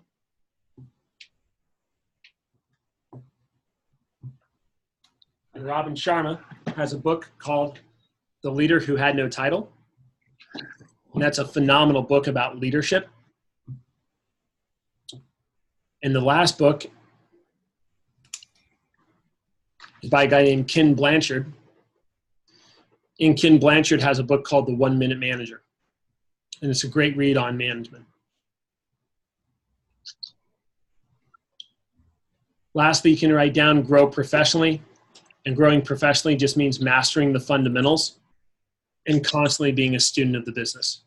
Never being somebody who sits here and says, oh, I already know that, or oh, I've already heard that, or oh, I've already seen that document. I don't need to see it again. I'm not asking if you're aware of it. I'm asking if you've done it. Can you go through this right now and check it all off and say, I've done all 10 of those things? Because if the answer is no, we've got work to do. Does that make sense? Knowledge is not power, by the way. The application of knowledge is. And if you're not applying what you know, you're not going to learn much. Does that make sense? So what I've got for you is a quick exercise, and I think this will really help you, especially for those of you that are facing some challenges right now as you're going through your push. So one of the things that I love to talk about is something called the decision train. And I believe there's two types of trains that we're all on, the decision train or the emotion train. So I'm going to share this with you right now. And for those of you that are here, this is a handout that's not in your packet, but you can hold on to this. It's pretty exciting, and we're going to go through it together. So let's look over the decision train. Let's talk about what the heck this is. I love this. One of the first time is that I heard and read about this. It was pretty exciting for some of the things that I learned. So at the top here, it says all action and activity is either being driven by your decisions or your emotions at all time. So you got to ask yourself, what direction is your train going? Are you giving the power to your feelings or emotions, or are you strong enough to follow through on your decisions, creating predictable results in your life? So when you look over this document, right, the decision train is not the train that most people are on. Most people are on the feeling train or the emotion train, where your feelings drive your actions and those actions drive your decisions, and that, right, obviously is not a good train to be on, because this is a great train to be on when everything's going well and you feel good. But the problem is, in life, are you always feeling good? No, you're not. And so the moment that you start to feel the train is set up for derailment. I'll see you. On the opposite side of that, right, you got the decision train. The decision train equals making the decision to take action even though you don't feel like it. And because of those decisions, you make the right actions. And because of those actions, you feel a heck of a lot better. Now, this train in the station is pretty lonely. Nobody wants to get on this train. It's not the fun one. It doesn't have all the cool lights and the party, right? It doesn't have a lot of people there. But the ones who are on this decision train, man, they're the ones who get results, and they're the ones who are super successful in their life. So if you go down to the bottom, you'll notice a couple examples of the difference, right? It says actions and results are left up to the way you're feeling at the time. You know, Nick, I know I said I was going to wake up early and get on the phone, but I really didn't feel like it this morning. When I woke up, I was tired and I had a headache, and I needed more rest. Cool. One of my favorite quotes is, you can have your results or you can have your excuses, but you can't have both. Right? I know I said I wanted to wake up early and go to the gym, but I'm tired this morning. Your feelings are unpredictable, and honestly, your feelings go up and down. In my opinion, your feelings lie to you a lot, right? So here's the thing. You will never be great at consistently getting the results you want in your life if you let your results rely on feelings. If you give the power to your feelings, you're weakening your ability to set goals in your life. And I firmly believe that how you do something is how you do everything. So if you can become the person who's disciplined to just act your way into feeling, and that's the quote that you can write on this sheet of paper, act your way into feeling, you're going to be in a much better spot. You know what? I don't feel like doing it, but you know what? Darn right, I'm going to do it anyway. And again, the more you take that action, the better things get for you. There's decisions in the driver. Let's look at how that looks. Decisions for action and activity is made way ahead of time, and you follow through. The benefits, your actions become planned out. Your results are predictable. Others see you as reliable. You're much more mature. You show self-control. There's professionalism, and you can achieve massive goals. So some questions for you to think about. Share some examples. You don't have to share, but you can write them down later, of times in your life when you all allowed your feelings and emotions to be in control. Raise your hand if you can think of a time like that, right? When you let your feelings or emotions be in control, you let those get the best of you. By the way, you probably didn't get the results that you wanted, right? And at the same time, think about some examples in life where your prior decisions were strong enough to push through your current emotions and create the actions and results even though you didn't feel like it. We all have those times too. Well, in a business like ours, the more that you can act your way into feeling, the more results you're going to get. And I always like to say that the people who are champions in the business like this are the ones that are really good at pushing their emotions aside and just taking the action that's necessary. Does that make sense? So at the bottom, what steps can you take to start putting your decisions in the driver's seat more often? And that's why I love to tell people, act your way into feeling, one of my favorite quotes that I like to share. Cool? Questions or concerns on some of that stuff? All right. Are we learning? Are we growing? Are we getting better? All right. So if you ever hear your manager say decision train, now you know what we're talking about, right? If you ever say act your way into feeling, now you know what we're talking about. One last document I'm going to pass out to you that we're not going to have time to do right now, but it's called the Wheel of Life. This thing is awesome. And I did do a little bit more talking and telling my personal stories than I normally like to, but I want you to look over this. This is the Wheel of Life by Trent Booth. And one of my favorite things is Trent Booth is an executive at our company. He's taught me a lot about personal development and leadership. And it says at the top of this, the integrity gap, the difference between my core values and my current behavior. So the most powerful question that he asks on this document is, if I were to do blank daily, my life would improve, what's the key word? Dramatically. Now you can fill in, instead of life, with any one of these things in the circle. If I were to do blank daily, my finances would improve, what's the key word? Dramatically. Or my career, or my attitude, or my social life, right? So you can fill in the blanks for any of this, but what this exercise is designed to do is for you to take a minute and you go through these and to write down what level are you at on each of these priorities, right? So we'll just do a couple of them, but go to finance. On a scale of 1 to 10, draw a line across on a financial level where you feel like you're at in your life, right? 1 being like, dude, I don't have gas money to get home from this meeting, right? And 10 being like, dude, I don't really need to work for the next 2 or 3 years of my life because I've got plenty of cash. Right? So where are you at? And draw a line. And then what I want you to do is I want you to write a word on that column or on that little pie chart of, if I were to do blank daily or blank weekly, my finances would improve what? Dramatically. How about this? Saving $5 a day. You realize that if you save $5 a day, you save $150 a month. And if you save $150 a month in the next 12 months, you've got over $1,500 saved. I think that we could all do a better job of saving $5 a day instead of giving into our emotions where we're thirsty and we need to go to the grocery store or the gas station. You with me on that? And maybe it's not $5 a day, but over the course of 7 days, if you went out to eat 1 or 2 less times, you could probably average $5 a day in savings, couldn't you? $20 a week times 50 weeks, that's not even $5 a day, guys. You have $1,000 saved a year from now. I think we could all argue that we have $20 that we waste in a 7-day period in our lives, right? You see how that would work? Cool. Let's go on to the next one. Personal growth. Personal growth. How are you doing with becoming a better you? How are you doing with journaling? How are you doing with reading? How are you doing with learning? Maybe watching podcasts, right, about success, right? 1 being like, I didn't even know that was a thing.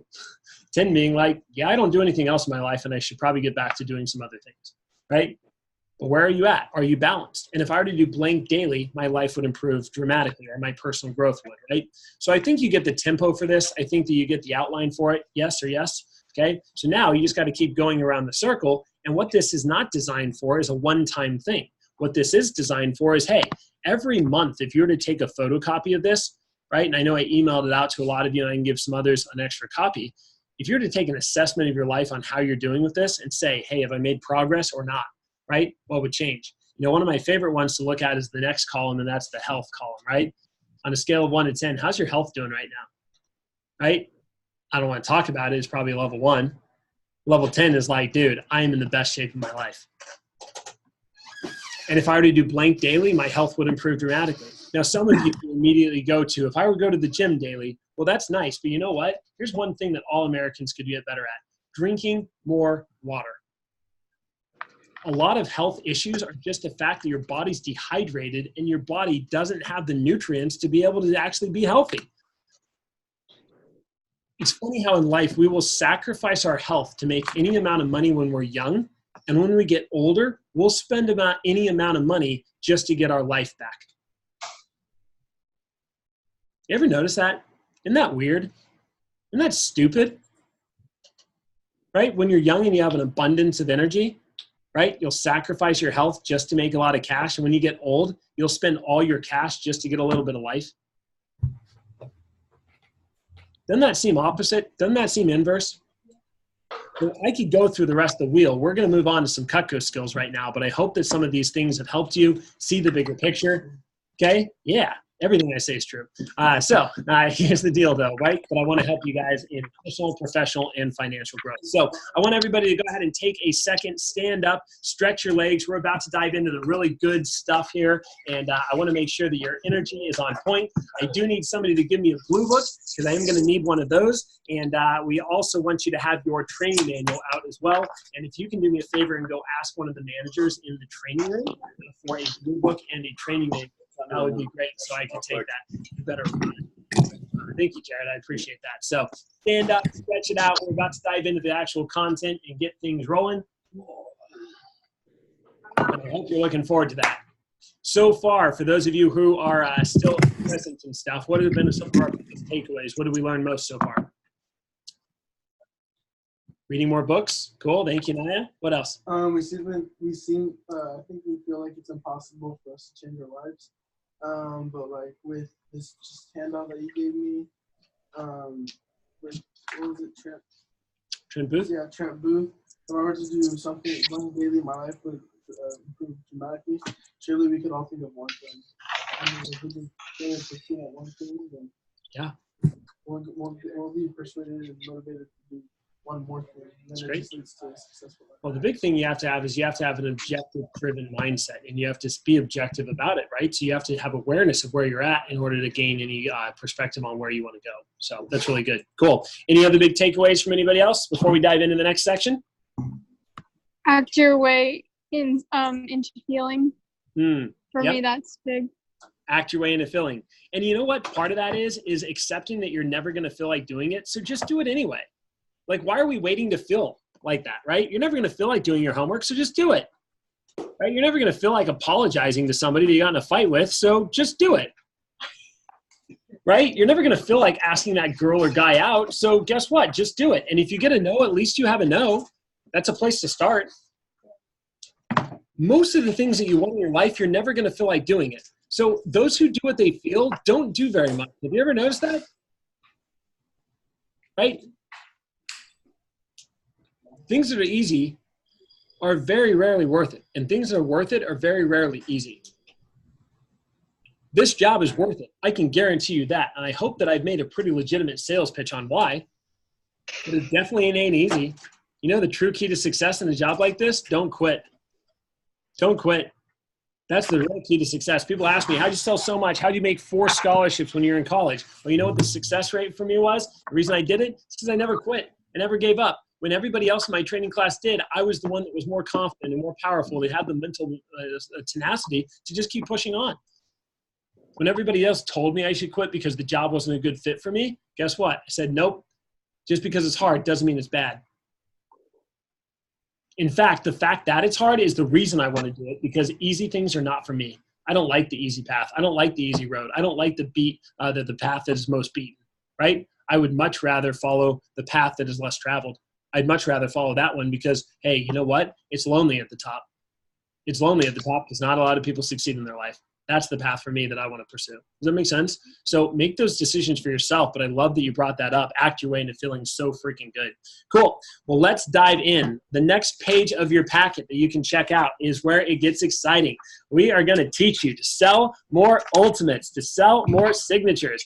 This is going to be fun. So let's dive into the next part. I hope that your break was good, and here we go. I'm going to dive back into the packet that we were reviewing earlier, and we are going to talk about closing on the ultimate. Real quick, before I dive into this, I want you to tell you a quick story. I can tell you that the first ultimate I sold was before we had the signature set. There's 3 or 4 months into the job.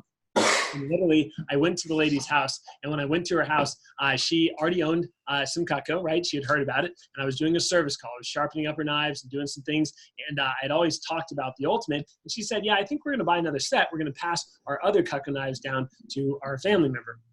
And I said, fantastic. So I figured that they just buy another set. I was doing the demo, and I got to this page, right, where I was closing on the Homemaker. I asked her if she wanted to buy the Homemaker set, and the lady looked at me, and she said no.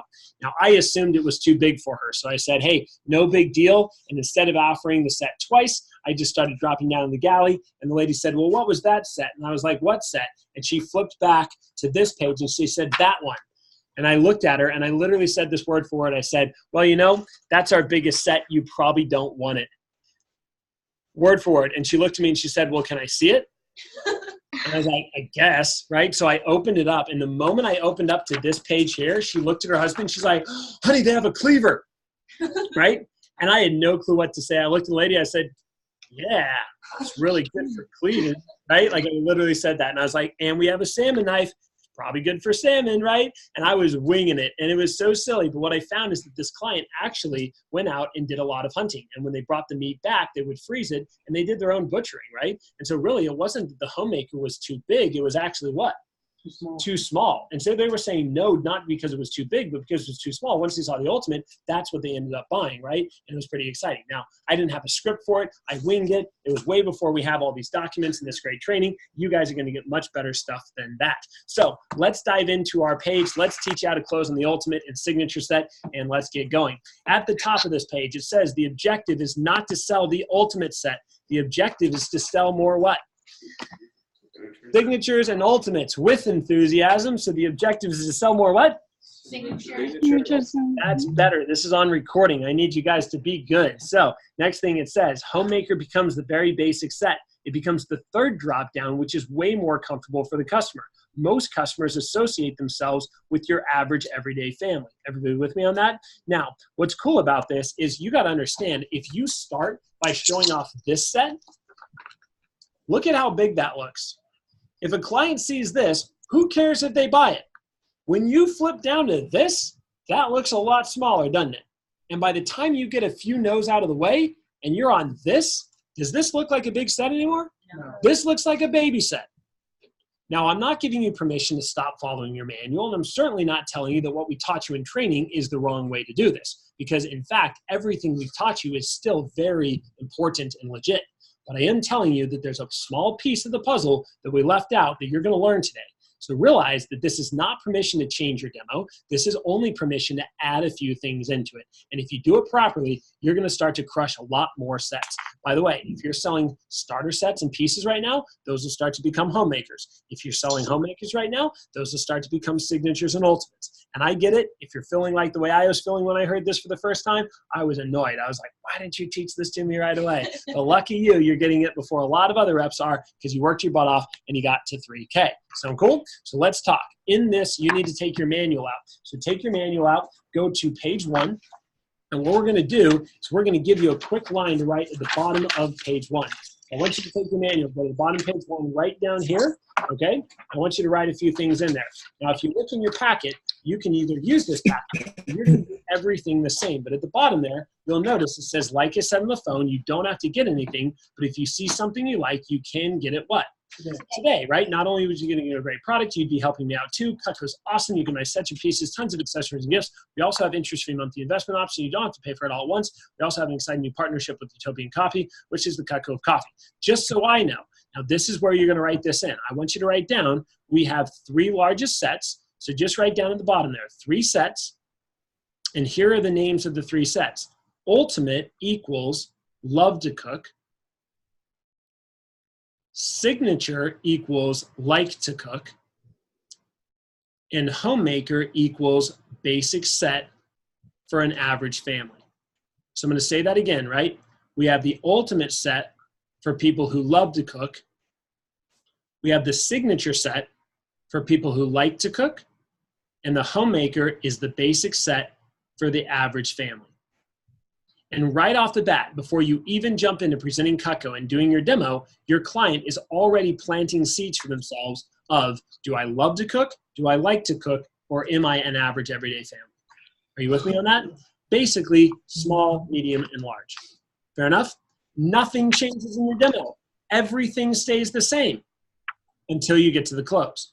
But if you really want to take it one step further, I would say this phrase. And if you go down to the third bullet point down on the closing on the ultimate handout, you'll notice that all of that is already in there, right? So we're reading this on page 1. As I said over the phone, you don't have to get anything. If you see something you like, you can get it today.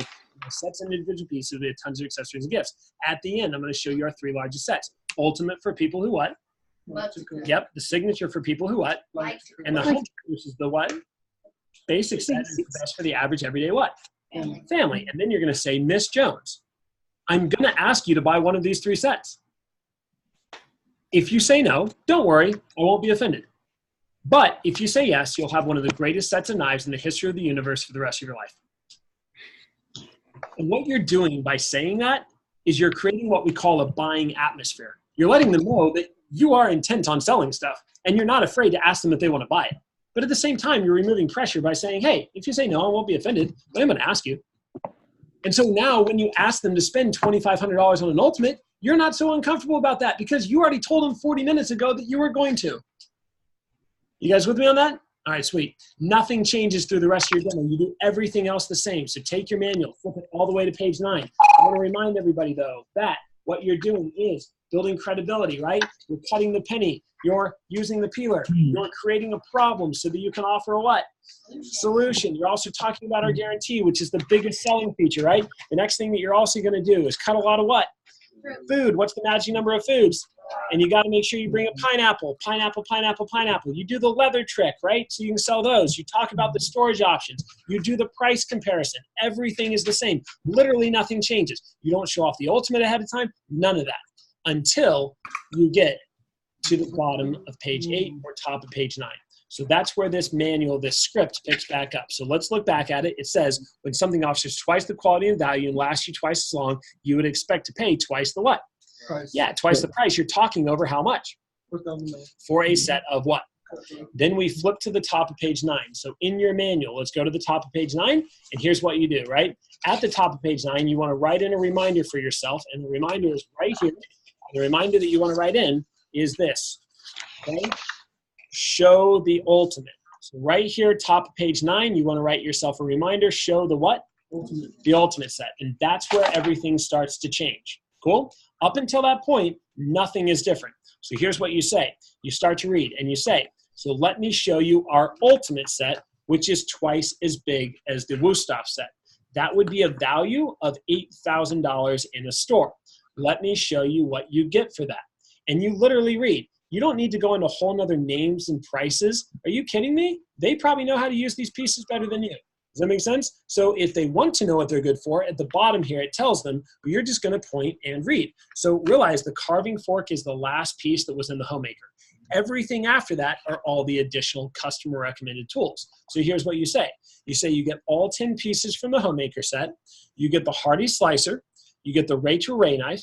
You get the vegetable knife to transport. You also get the cleaver for the big stuff. You get a salmon knife. You also, for filleting, you get a petite slicer for rolls and bagels. You get a bony knife, a cheese knife, and our soft foods knife or a 4-inch paring knife. You also get 12 of the table knives or steak knives, the shears, and all 3 size cutting boards and sharpener. And that's it. Do you see how that only took me like 10 or 15 seconds? Boom, boom, boom, boom. I'm just pointing it all out because remember, is the goal to sell more Ultimates? No. If you do sell one, well, freaking awesome, but that's not the goal. The goal is to start here because it's all about the power of perspective. If this is where we start, by the time we get down to this, how are you going to say no to that? Everybody with me on that? So who cares if we're doing a very good job explaining these knives? Over time, you'll get better at it. But for now, just point them out. Cool? And then we keep reading. So we're right here, and it says, if you were considering a set, would you prefer table knives or steak knives? Because remember, they get the option of table knives or steak knives, right? So you got to let them choose. You say, great choice. And then you're going to say, the best thing about this set is it doesn't cost how much? $8,000. In fact, it doesn't even cost $4,000. The Ultimate set is only $26.29, but most of our customers take advantage of the 5-month interest-free investment option, which is only $570 a month and includes the shipping and what? Now, again, that would be for the Ultimate set with table knives. In fine print there, you'll see that it also says Ultimate set with steak knives, and it's a little bit more money. Everybody with me on that? All right, cool. So then you're going to ask them if they want to get it. And you're going to say, as a buy now bonus, if you get this set when, I will buy you a $600 shopping spree worth of free stuff in the back of my book, and that's more than your first payment. And you can jot it down there. One of my favorite lines to use in Vector is, Ms. Jones, that means you're saving more than you're paying. Saving more than you're paying. And anytime I said that to a client, almost always they would go ahead and buy it, right? You're saving more than you're paying, Ms. Jones. That's more than your first payment. So I wouldn't be doing my job if I didn't ask, would you like to try it out for a couple of weeks risk-free and receive your free gifts? And we smile and what? Wow. And we shut our face. Because we wrote down the prices. And most likely, right, remember 1 out of 10 buys a homemaker. If you're top level rep, a couple out of 10, right? But most likely at this point, they're going to say what? They're going to say no. Because if 1 out of 10 buys a homemaker, it's probably like 1 out of 20, 1 out of 30 to buy an ultimate, right? But if you get a yes, how exciting could that be? Great. But if you get a no, is that okay? Heck yeah, because now you got 1 no out of the way. If you would have started with a homemaker, you would be dropping down to a galley. But you haven't even gotten to a homemaker yet. So flip your page over, and now we're on to the next one, right? They say, no, way too much, right? But you know what? They'll probably laugh about it, and you're smiling about it, and you're still having fun. So now you just flip your manual over, and just in the video, like I'm watching my recording right now, and I'm looking at this, and I'm like, gosh, this is so much smaller. Right? Like I look at Jared right now, he's smiling. He's like, everyone's buying signatures now. No more homemakers for me. I don't sell homemakers, right? This is awesome. So let's keep reading. It says, cool, Miss Jones, not a big deal. And you asked this question. Was it a little bit too big or a little bit too what? Much. So basically you're asking, hey, too many knives or too much money? Because let's be honest, whatever a client's telling you really relates back to one of those two reasons. The only reason you're not buying Cutco is not because it's crappy. Nobody ever says that. It's because, hey, it's not too many knives or it's too much money, right? So now we keep reading. So let's read. It says, cool. Well, let me show you our set for people who like to what? Cook. It's called our signature. It has the 10 pieces in the homemaker set. Bum, bum, bum, fork. Remember, find the fork, and then you keep pointing. And you say, you also get the 3 most popular tools that are recommended by clients. The Hardy Slicer, which is awesome. You get the Santoku knife, and you get the cheese knife.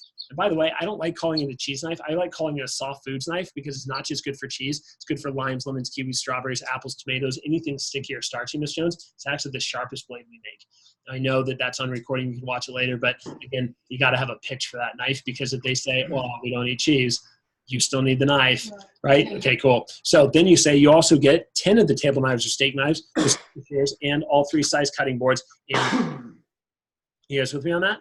And then you keep reading and you say the best thing about this set is it's less than the Wusthof set. In fact, Ms. Jones, the signature is only $19.14, but most of our customers take advantage of the 5-month investment option, which is only $4.16 a month and includes the shipping and what? And again, that's the one with table knives, not the one with steak knives. And then you move on from there and you say, as a buy now bonus, if you get this set today, I will buy you a $450 shopping spree worth of free stuff from the back of my book. Now, those of you that have a client that say like, what? Here's the best tip I have for you. Take your book and instead of flipping through each page, because then you run the risk of showing smaller sets, take your book and flip it all the way to the back and start going forward through all of those to make the wish list of what they would get. Does that make sense? And just make the wish list of what they like. And even if they end up not buying the signature or the ultimate, once you've made that wish list, at least you know what other things, or they know what other things we have, and you know what other things they like, right? Which means now it might be less free stuff that you can wheel and deal as you drop down, but they at least see it all. Also, what this does is it ends on the cookware and it ends on the flatware. And in many cases, I've had reps that once they showed off those, the client got really big into it and they wanted to buy the Cutco kitchen, right? And you've already sold a Cutco kitchen. Jared, you've already sold a Cutco kitchen. So Alex and Jared already rocked that. And once you get here, you're just showing the pieces. And then with this little tail out, you can flip back and find right where you were without showing any of the smaller sets. Everybody got that little trick? Cool. So now we made the list. They've considered it, right? They're big into it. And then you just read. You say, I wouldn't be doing my job and ask, would you like to try it out, Cut, for a couple weeks risk-free and receive your free gifts? And we write down the prices. Considering it, what should you do? Call your who? Manager. And then offer the Silver Cup specials and we'll work out a deal with them, right? And you know what? Even if they're even on the edge of that, that's still better than a homemaker, isn't it? And if you still get another no, cool, check it out. Now you've gotten a no on the ultimate, you've gotten a no on the signature, and when you go from this down to this, every no gets you one step closer to a yes. How likely are they to say yes to a homemaker now? Yeah. Oh, heck yeah. And now when you get to this, the script's still the same. You can either jump back into page 9 of your manual or just read this and say, cool, no problem. Let me show you our basic set for people who have to what? Cook. Everybody has to cook. It's called the homemaker set. It's the 10 pieces that you'll use every day, 8 table knives, the medium cutting board. And the best thing about this set is it's half the price of the Wusthof sale price. The homemaker is only $12.73. Most customers take advantage of the 5-month interest-free investment option, which is only $277 a month and includes the shipping and what? Yeah, and as a buy now what? Bonus, if you get this set when? I will give you a $300 shopping spree of free stuff from the back of my book. And we've already made the list, Miss Jones. I know your list was 500, but we just have to remove a couple. So what are the ones you want the most? Cool. I'll give you that. What do you think? You're still saving more than you're what? Spending. If you're doing my job for the ask, would you like to try out the homemaker set today and receive your free what? And we smile and we write down the price. Pretty hard for a client to say no now on this set after you've already shown off the ultimate and the signature, right? I'm looking at Kaylin's face right now. She's like, I am going to crush this, right? Mm-hmm. So anybody fired up about this? Now look at the bottom here, right? As a reminder, it shows you some buy now bonus values, right? The ultimate set is either $600 for the free stuff or 400 points. Now that's with table. Remember, we have that deal. I don't have it in here, but the Silver Cup specials, those never expire. You can always offer them. However, the Silver Cup specials that we've got, right? You got to remember this. Those are with steak knives. These deals are with table knives. There's a big difference in price between the two on signatures and ultimates, right? But if you even get them interested in one of those, show them the Silver Cup specials, and they're going to get more free stuff with that anyway. Cool? So either one of those would work. Signature set, $450 worth of stuff, 300 points, and a homemaker set, $300 worth of stuff, 200 points. Now here's the coolest thing, right? At the bottom, if you have a client on the edge, use the trade-in special because we can use the cash discount on any of the deals, and now they're getting a trade-in special on the set instead of free stuff. Now, again, you can't do free stuff and a cash discount, but we can do one or the other. And so that might get them over the edge of ending up buying it anyway. It's cool. What do we think? Do we like this? Yes? All right. So a couple of things. Don't forget, the purpose of this is not to sell more ultimates. The purpose of it is to sell more what? Homemakers. Signatures and homemakers, right? If you sell an ultimate, excellent, fantastic. But the reality is that if you get a no on the ultimate, don't get negative about that. Right? Like, don't use this program and be like, didn't work, Nick. Didn't sell an ultimate. Are you kidding me? Yeah, I know it'd be you. That's why I was looking at you right now. You would call me and get all negative about that, Sebastian. But here's the deal. You can't look at it that way. You got to realize that if it doesn't sell an ultimate, good. It still did its job because you're selling more signatures, you're selling more ultimates. And what if a client was a 5 to 6 to 7 no client? Think about this. If you would have started on the homemaker, you would have sold them one knife. Yes? But if you started on the ultimate, no on the ultimate, no on the signature, no on the homemaker, no on the galley, right? I mean, you're still selling a starter. Do you see how pieces become starters, starters become homemakers, and homemakers become signatures and ultimates now, yes? Cool, but you'll never sell it if you never what? Show it. You have to show it every time. Now, would I recommend doing this on your very next demo? Absolutely. Would I recommend doing it without practicing it at first? Absolutely not.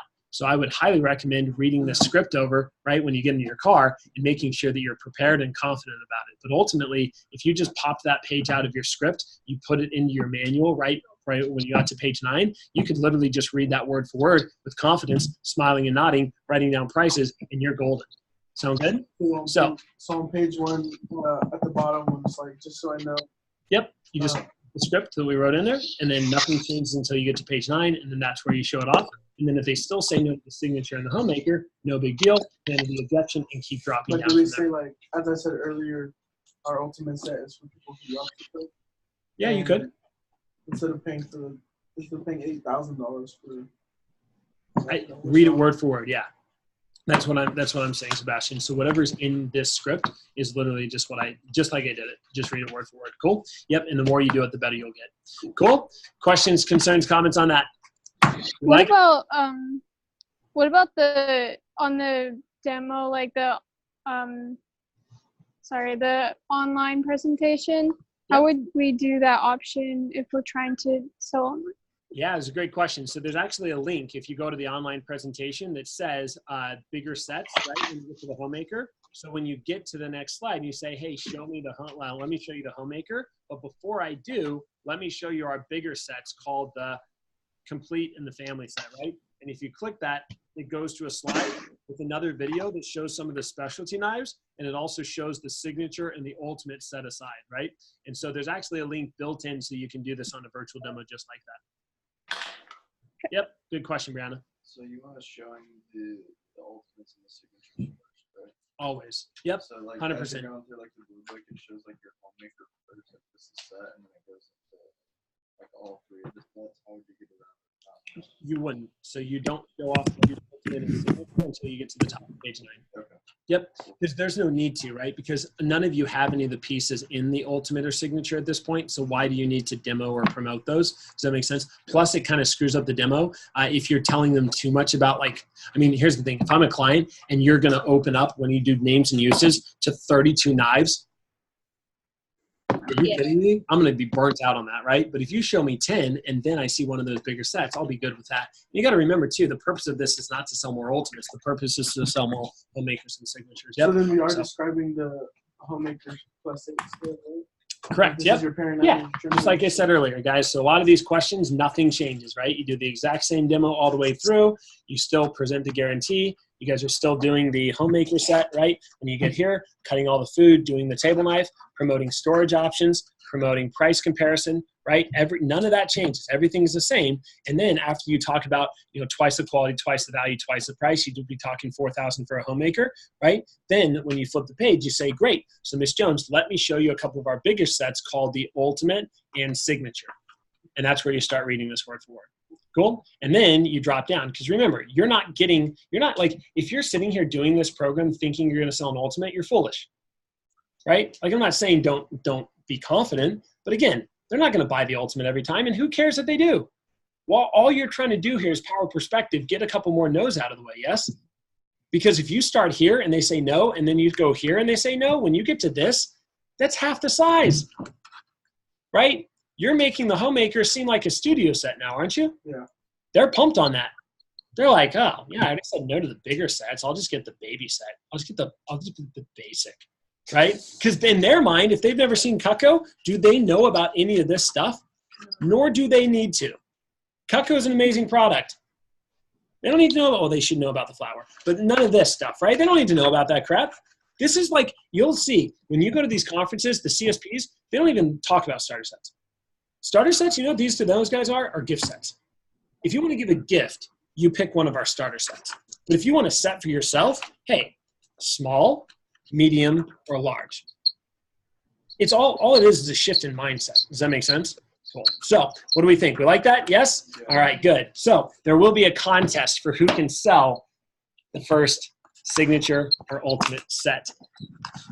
Hope you have demos right after this. Let's move on. Flip to the next page. I see lots of smiles. Thaddeus is sitting there rocking in his chair. He's about to break it. He's like, I'm so pumped. I'm going to go out there and don't break your chair. And some of your paycheck goes into fixing that. All right, here we go. We are going to move on to the next step in your packet. So if you flip forward, you're ready to rock. And this is selling to Wüsthof and Henkel's owners. So I'm going to scroll down and you can check this out. Do you have a question? Okay. No, you're good. The meeting ID is, didn't any of you guys, it's on the text that I sent you. If you go on there, the meeting code's on there. Maybe Sebastian can help you, and then you can listen in on the audio or the video, or just call your mom and say, hey, I'm learning way too much good material. I'm going to be late. So let's dive in. Raise your hand if you have a client that has already owned Henkel's, Wüsthof, or Schun when you went in there, okay? Now, I'm going to tell you a quick story about this because my mentality when I used to see clients like that used to be the clients like that were not going to buy anything. I would walk in and I'd immediately deflate. Right? I'd immediately be, like less excited, or I'd be like, all of a sudden my confidence that I was going to sell stuff went away. Here's what I've learned. Clients who like nice things buy more what? Nice things. Like if I have one nice car, I don't have a nice car and a freaking beater unless I have a ranch and I need a beater, right? I have two nice cars, right? People that buy one nice house go out and buy another nice house. Weird how that works, right? People that have one nice suit get another nice suit. Like, realize that people who like nice things always buy more nice things. So if you walk into a demo that already has good stuff, that should be even more of a reason they're going to buy a ton of Cutco. Now, what I'm not saying is they're going to buy more knives. What I am saying is that Cutco makes a lot of other things besides knives that they don't have good stuff on. You with me on that? So your attitude when you walk into a Henkel's or Wüsthof owner's house is that there is so much more that they need for their kitchen that they don't have yet. You with me on that? My first homemaker I ever sold, fourth day on the job. The lady had just bought a brand new set of Twin Cuisine Henkel's cutlery for over $2,000 1 month earlier. Her straight edge blade was so sharp that it went right through the rope in one cut. I had never sold a homemaker at that point. So my dad's boss, a lady named Diane, by the way, she now bought over $5,000 worth of Cutco from me, okay, over my college career. She kept helping me win scholarships. But I went in that day. I knew she loved to cook, and I totally deflated, right? Her knife went through in one cut on the rope, and I was like, bam, Miss Jones, right? Like on her knife, it sucked. It was terrible, right? And so anyway, that happened, and here's what went down. I kept doing the demo all the way through, and without confidence, I asked her, hey, so I wouldn't be doing my job. Would you like to go ahead and try out the homemaker set today and receive your free gifts? And I didn't even smile and nod because I was pretty sure she was going to say no, right? And after she looked at it, she kind of was like, I like the small knives. And her husband was like, I like the big knives. It's a good set of knives. We need some good stuff, right? She said, yeah, we'll go ahead and take a homemaker. And it blew my mind. I didn't even have to handle the objection or any of that stuff, right? And at the end of the demo, I didn't want to be rude, but I said, Diane, like, you have the best set of knives I've seen in all my demos, and you still bought a homemaker. Like, thank you. But I'm a little confused.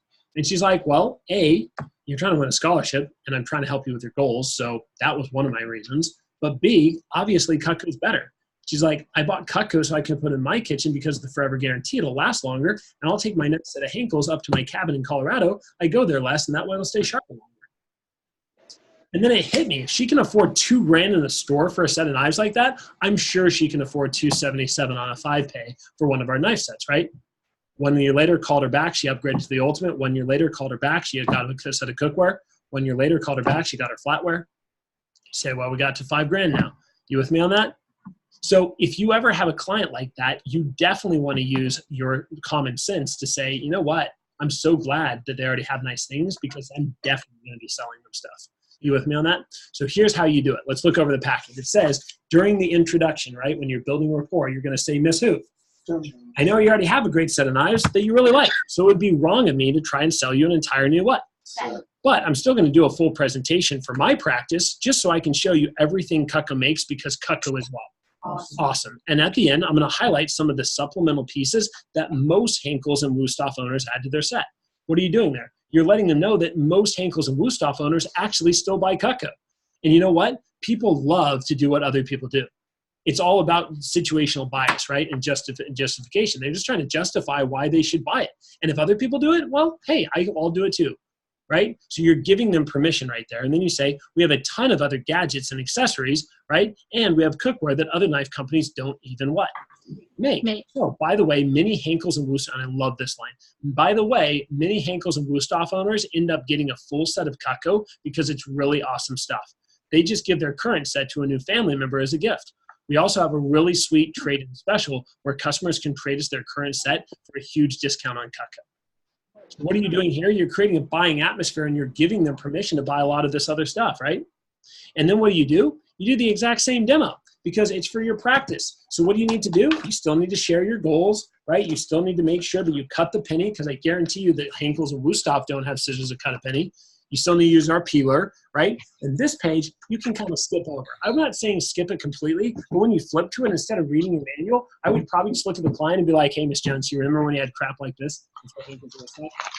Aren't you glad you don't have it anymore? Yeah. Isn't it nice that you have good stuff? Cool. Well, who do you know that still has crap like this? Okay, great. You can refer them to me to them later. And then you just go on. Does that make sense? Because you don't really need to review it. And then you definitely need to do this page because what's the biggest selling feature? What really sets us apart? What really sets us apart is the Forever Guarantee. Don't get me wrong, our quality is good too, and it is a little bit better, but honestly, Henkels and Wüsthof still have a pretty darn good quality if their products last about 10 years, right?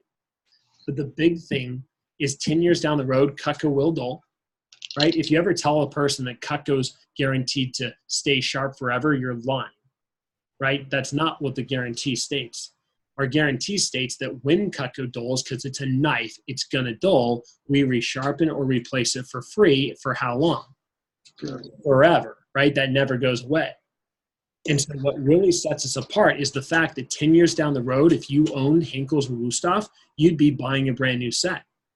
But with Cutco, we're sending it in and we're sending you either a resharpened, right, version of yours or a brand new set for what? You'll never have to buy knives again. This is what sets it apart. So you better believe you're going to spend extra time on this. Does that make sense? And then this is where this packet picks back up. You flip forward again, and now you're on your homemaker. And as you're going through this, they might already have a good paring knife, but I guarantee you these supplemental pieces are things that they should definitely add on. You with me on that? So let's go through them, right? Supplemental pieces that are the must-haves. The first one is the trimmer. You got to have it. If you didn't know this, the trimmer won a Cooking Club of America award for the most used knife in a kitchen. Did you know that in the history of knife sales, we have sold more trimmers than any other knife company has sold any other knife? This is the #1 knife that we sell. I have clients that own 4 or 5 trimmers because they're so good. They want one in the drawer as a backup, one in their hand, one in the dishwasher because they just used it. It's mind-blowing, right? I'll go over there and I'm like, oh, you got the homemaker set. They're like, oh, no, that's just what's in the set. And they pull out drawers and they're like, here's 3 more trimmers. Here's another cheese knife, right? And I'm like, dude, we need to get you a bigger block, right? But they just never had a client that bought it that way. Also, people are constantly buying Cutco from our catalogs, if you didn't know that, right? Like Cutco sends out catalogs a few times throughout the year, and your clients will keep buying. And here's the cool thing. As long as you maintain active rep status by buying your kit and still making a sale every 3 months, if anybody buys from a catalog, we pay you the commission on it. Yeah. You might want to sell something to every single person you ever show, because what that does is add them to your client list. And now anytime they buy Cutco in the future, as long as you're an active rep, you're getting paid the commission on that. The company's basically doing marketing for you for free. How cool is our company? Why should you do Cutco for college? Yes, more reasons. Let's keep going with that, right? So let's highlight these pieces, right? The trimmer, double the edge. And if they don't believe you, ask them, hey, what would you cut a tomato with? Perfect. Go ahead and try your knife. Great, go ahead and try our trimmer. That one comparison, boom, they're getting a trimmer from you. Cool. The next piece you should highlight is the slicer. Why? Because it's the most complained about knife in the kitchen. Did you know that Wusthof and Henkel's owners hate their bread knife? They hate it. It's serrated. It doesn't work. Rips and shreds and tears. Ask them. You don't believe me. Every Henkel's and Wusthof owner I've gone into, I say, hey, by the way, I know you love Henkel's and Wusthof. You think it's great, and I think it's great too, but how's their bread knife work? I wouldn't even use it. What do you use? I've had some of them say, oh, we use this old wooden handle knife because it's better than theirs. No joke. And I'm like, we need to fix that.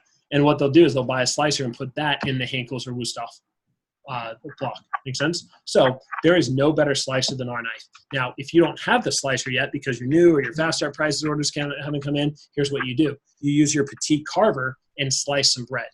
Even if it's sliced bread. One of my favorite demos I used to do is say, hey, Miss Jones, you have bread? Yeah, but we use sliced bread. Great. Can you get me a couple slices? And I would take 2 slices, right, like a sandwich, and I would go ahead and use this petite carver without pushing down, go back and forth, and then I'd stack it to make it 4, and hand it to them and say, cool, cut some little fries off of bread. And they would go back and forth without pushing down. They would be blown away, and they would buy the rest of the set. Does that make sense? So you can use other knives to give examples of what some of the pieces you don't have would work like. Cool. Next one on here is the spatula spreader. Why? Because it's the only knife of its kind in the world. No other company makes that. And our spatula spreader, how good are you at bragging about that? How good are you at telling stories? How excited do you get, right? In my fast start, out of the 42 orders I had, 36 of them had a spatula spreader somewhere on them. Cool. All right. Next one that you want to look at is the traditional cheese knife. I know that's not in this lineup, but the cheese knife is not just good for cheese. It's good for limes, lemons, kiwis, strawberries, apples, tomatoes, anything sticky and starchy, Miss Jones. I also call it the holy knife. So if you like going to church, I'm just kidding. But here's what's great about it. It's got the holes and it won't stick to anything. And clients get pumped about that. And I get it. Some of the guys in here, you're like, I'm too cool for that joke. Well, you know what? The housewife isn't. She laughs and giggles, and it's a corny knife joke, and then I pay for college debt free. How about that? Yeah, cool. So it's all about having fun in your demos, right? Okay. The next piece in here, right, is the table knives. Why? Because no other company makes good table knives. And if you don't believe me, even if they own brand new Henkel's and Wusthof, their table knives or steak knives suck. And they'll tell you that. Almost every Henkel's and Wusthof owner will tell you that they need new steak knives. Their stuff sucks. So you can either do table knives or you could do steak knives, right, which are even more expensive, and that can help you, right, build the sale size of your sale. So let's look over this list, right? If you look down here, you'll notice that there's a price point on every one of these. Now, you can certainly promote the rest of the pieces, and by the way, if they already own stuff, like Henkel's and Wusthof, I would still go through this. I would still talk about our storage options, and I would still talk about a price comparison, because even if they already own Henkel's and Wusthof, when they see these prices, if they've owned it for a few years, they're going to look at those prices and be like, yep, I remember going $3,000 on that knife set. And you're reminding them of the pain of blowing that in full. And then when you get to our homemaker set, if they're not on board with buying a brand new set, you can go ahead and sell them some of this. if they are on board with that, recommend that they pass it down, right? Hey, by the way, I know you guys already have good knives, but what a lot of Henckels and Wusthof owners do, like I mentioned earlier, is they'll pass down their current set to a family member to let them get some use out of it too. And they'll just buy a brand new set of Cutco since it's better for themselves. Who do you know that would be a good person to receive your current Henckels and Wusthof? But your job is to be resourceful. Your job is to make sure that you're creative and you're planting seeds for other options they have. With me on that? And then what you do is you offer the sweet deal. You could write this down on a sheet of paper for them, but again, $667 is the retail price if they were to buy that exact list. Here's my sweet deal for you, Miss Jones. It's called our Henckels and Wusthof owner deal. I made that up, by the way. Just be creative, right? Yeah, I know. You guys are like, that sounds cool. I'm a Henckels and I want that. Just make things up. Right? I used to make it all the time. I was like, Miss Jones wish list, right? You know? Betty is awesome's list, right? Like whatever you can do, compliment them, right? But here's how it looks, right? If you look at the bottom, buy all 4 pieces and 4 of the table knives, and I'll give you the other 4 table knives for what? Yeah, instead of paying $60.67, you're looking at only $507 on a retail price, and that's 105 bonus points, which means your bonus or your actual CPO comes out to $400 to that client. And after you sell them on those pieces, you then adding on gadgets, gardening tools, barbecue tools, kitchen tools, hunting and fishing stuff, cookware, flatware, and gifts for the family. Isn't there like a deal? Isn't there like a deal where you can take their knives, Yep, and then give them the fans of brand new? yep, for sure. So it's called our trade-in special. We've got a document we can teach you here, but that's kind of how it works. So talk to your manager about that. So questions or concerns on selling Henckels and Wusthof owners? Yes? You good? You like that? All right, awesome. The best thing you can do with this is practice and role play it. And the best thing you can also do is get really good at your pitch on each of the knives. All right. Flip forward again. A couple other things that you're going to have here. These are going to be the trade-in specials. I know that you already asked that question, Sebastian. So what is the trade-in special? Well, a client trades in some of their old crappy looking knives for a cash discount on Cutco. Okay, you guys already knew that we had those on all of the different deals that we offer that come with table knives and steak knives. What you didn't know is that we also offer it on the sets that don't come with table knives or steak knives. Does that make sense? So let's say a client wants a gourmet set or a client wants a basic galley set, right? Well, now you see that you can customize it by piecing out the order and still hooking them up with a really, really good deal. Basically, what it means is that you piece it out by charging them for the block and all the individual pieces. You give them a couple of them for free, and the client gets a much better deal and a lot of cash savings. If you flip it over again, you'll also notice we have a whole nother page for things like Space Saver, Essentials set, Essentials block, Studio block, right? The kitchenette set, the all-knife set, the gourmet set. So now, if a client is not bought into getting free stuff on any of these sets, there's a cash discount on every single one of those. And we must remember this. What's always better, cash discount or free stuff? Free stuff every time. Why? Because the client saves more money because they get more of a dollar amount, right? And also, you're getting free Cutco. Cutco never loses its value. If anything, it gains value because the only thing that's happening with Cutco is it's going up in price. When I started, the Homemaker Plus 8 was $849. That was 13 years ago. Now it's $1273. So another decade from now, we're probably going to be charging around $2,000 for a Homemaker set. But if you buy it today, you got it for $1,300, and 10 years down the road, you get a brand new set for what? Free. You see how that works? So why would you not want to take the free stuff option over the cash discount, right? In my opinion, free stuff is always the better deal for the client, no doubt. Make sense? All right, cool. Flip forward one more time. We're going to talk a little bit about cookware comparison, flatware comparison. But before we do, I want to talk a little bit more about upgrades. So take your training manual, turn to page 13. I know this is getting long. You're listening to talk for a long time. Some of you are yawning, but I hope that you understand it. Directly, you're not getting paid to learn this stuff, but indirectly, can you imagine how your average order skyrockets, right? Can you imagine how your closing percentage goes up? Can you imagine how much more fun you're going to have when you're crushing 2, 3, and 4K days, right? So, sorry my voice is sexy for you, but I hope that you're learning. So, here we go. Page 13 in your training manual, right? If you ever have a client that already owns Cutco, all right, here's what I recommend doing. And again, you can either do it on page 13 or in your notes. Here's what I recommend doing. You should still do page 1 in your training manual. What's page 1 in your training manual? Sharing your goals, right? sharing your goals, and also talking to them about payment options and things like that. Cool? The second thing that you should do is you should just very briefly remind them that Cutco's American made, right? Talk to them about how great it is. If they already own the shears and peeler, you can skip that. You can very briefly just look over this with a client and say, hey, do you remember before you owned Cutco and how crappy this stuff was? And then here's what you definitely want to write down. You have to review pages 4 and 5 in your training manual.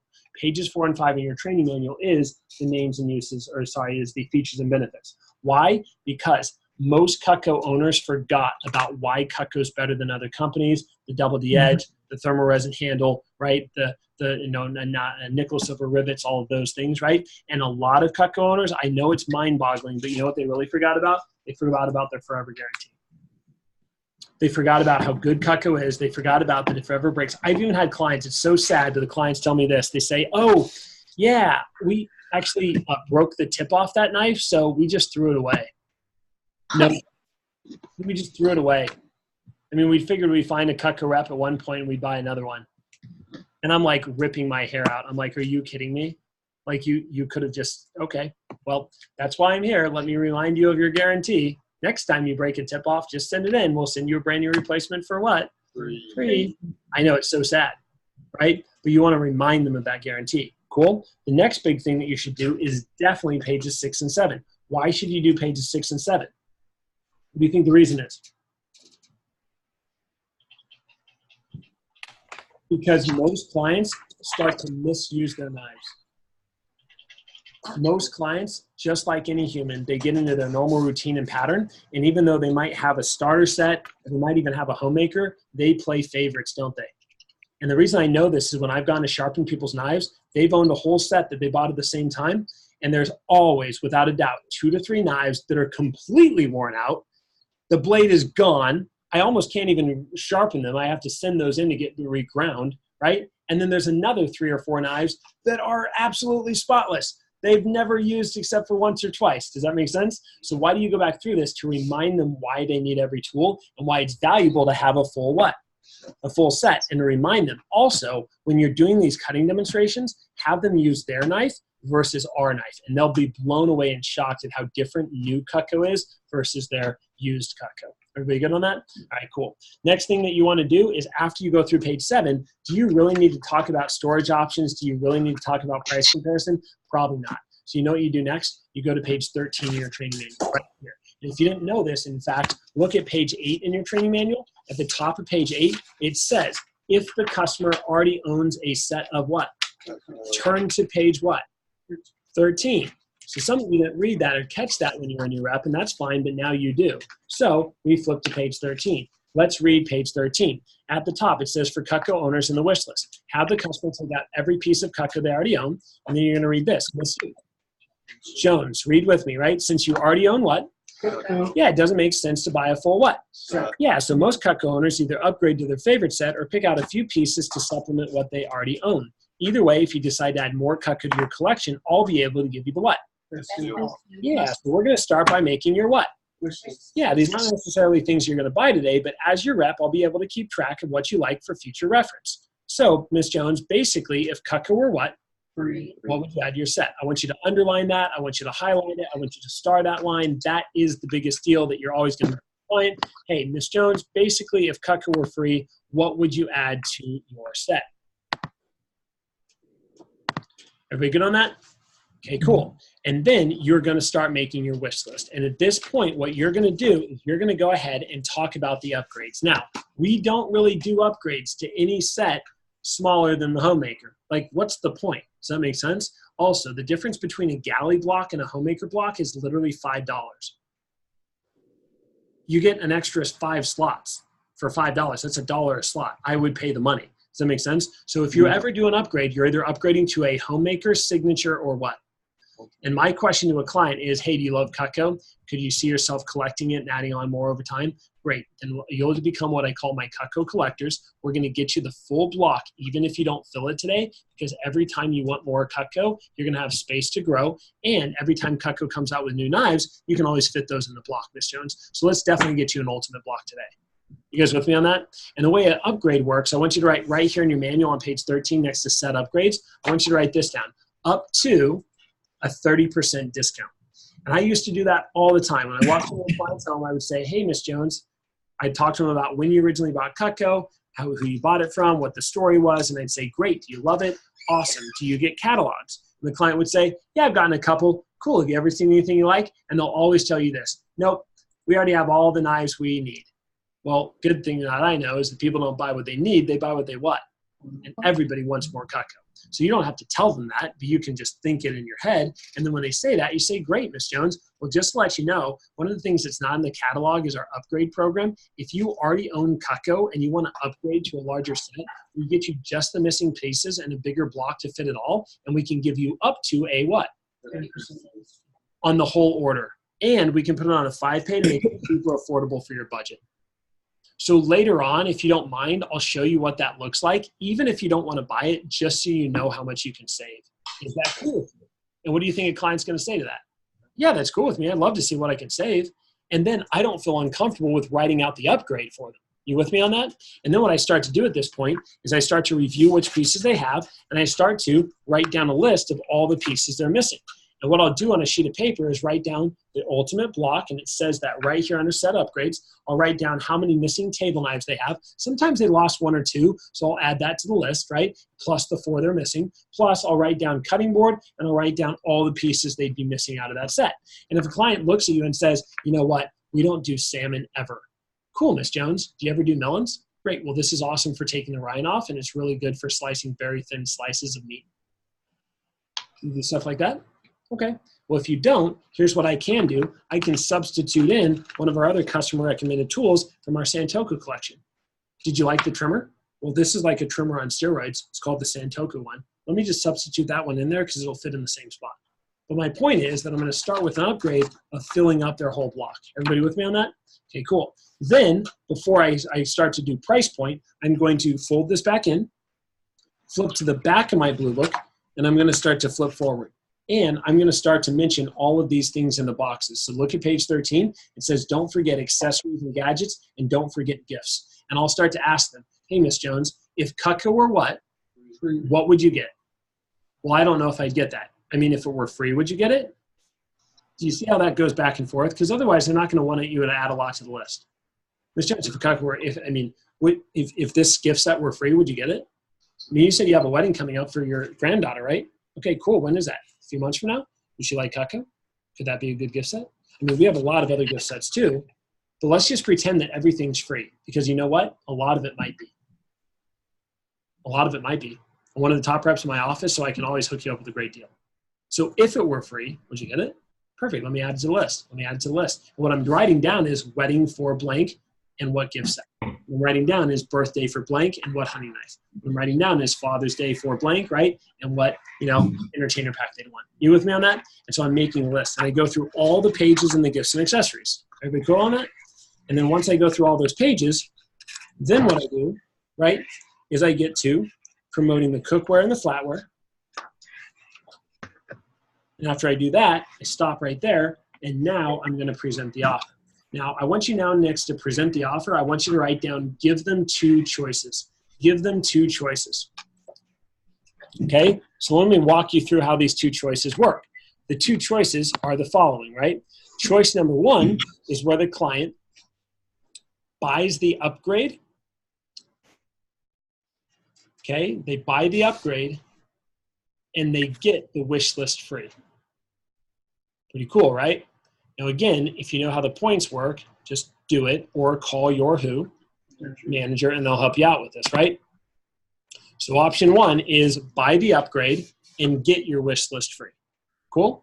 Option 2 is we can go ahead and give you your upgrade for up to what percentage off.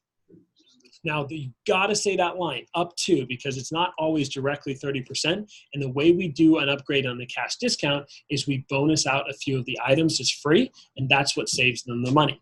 Okay? So what I do is I calculate both those options. Because remember, people are great at making choices and terrible at making decisions. Everybody with me on that? So if you just offer them one, they're going to be like, oh, I don't know, maybe, yeah. No, but if you offer them choice, hey, let me show you your options. right? And here's what it normally comes out to. Let's say a client already owned a homemaker, and now what they want to do is upgrade to the ultimate, right? And by the way, if they want to upgrade to the signature, that's fine, but I'm still going to start with an upgrade to the what?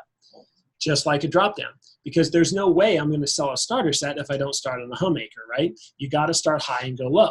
So I always start on the upgrade to the biggest set. If they don't want that, then we can remove pieces or upgrade to a smaller set. But I got to get some of those no's out of the way. You with me on that? So again, what I'm going to do is show them the upgrade from a homemaker to an ultimate.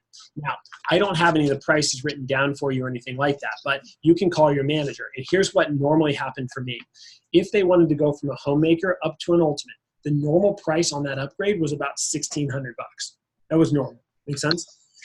Their wish list would probably be $400 or $500, right? Well, I know that a $400 or $500 wish list is probably about 350 points.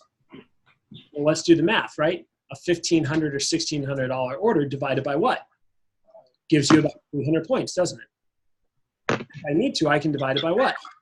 4. So I think about 1,500 divided by 4. Well, what's that give us? 360 to 400. Does that make sense? So if I really wanted to max out my deal, what am I doing now? I'm giving them the whole wish list. See how that works? And then the other option is you can go ahead and just look at the upgrade without the wish list. So how would that look? Well, I'd use these prices. And it's so important when you're writing down math and prices for clients that you're using these 4 numbers. So everybody look at the bottom, page 13. This is even true for normal clients, guys. Here's what you write down. The total value of everything on your list. So in other words, if you were to buy the upgrade and the wish list, we'd be looking at probably around $2,100. You with me on that? Then you're going to write down the sale price. Well, I can get that down to $1,600 because if you buy the upgrade, you get the wish list free. See how that works? Then you're going to write down the savings of. People love to see what they're saving. So if you did that, I'd be saving you about $500. And on a 5-pay investment option, that would come out to only basically the price of a signature, which is probably what, 350 bucks a day? And then my favorite line again, I'd be saving you more than your what? Paying, right? And then the other option is the wish list, or sorry, just the upgrade. Now, if the upgrade is normally 1,600 bucks, well, here's another thing you can do with the divide by 5 rule. It's 1,500 bucks. If we're trying to save them about 30%, we can divide that by, right, 4, right, or 5, 20 to 25% off, yes? And whatever number that comes out to, right, 1,600 divided by what? 4, right, that'd be about 25% off. Well, what that gives you is a number of around $380 to $400. So now what I'm going to do is look at the list of the upgrade, and I'm going to say, okay, which pieces should I bonus out? I'm going to bonus out the boning knife. I'm going to bonus out the vegetable knife. I'm going to bonus out the hearty slicer.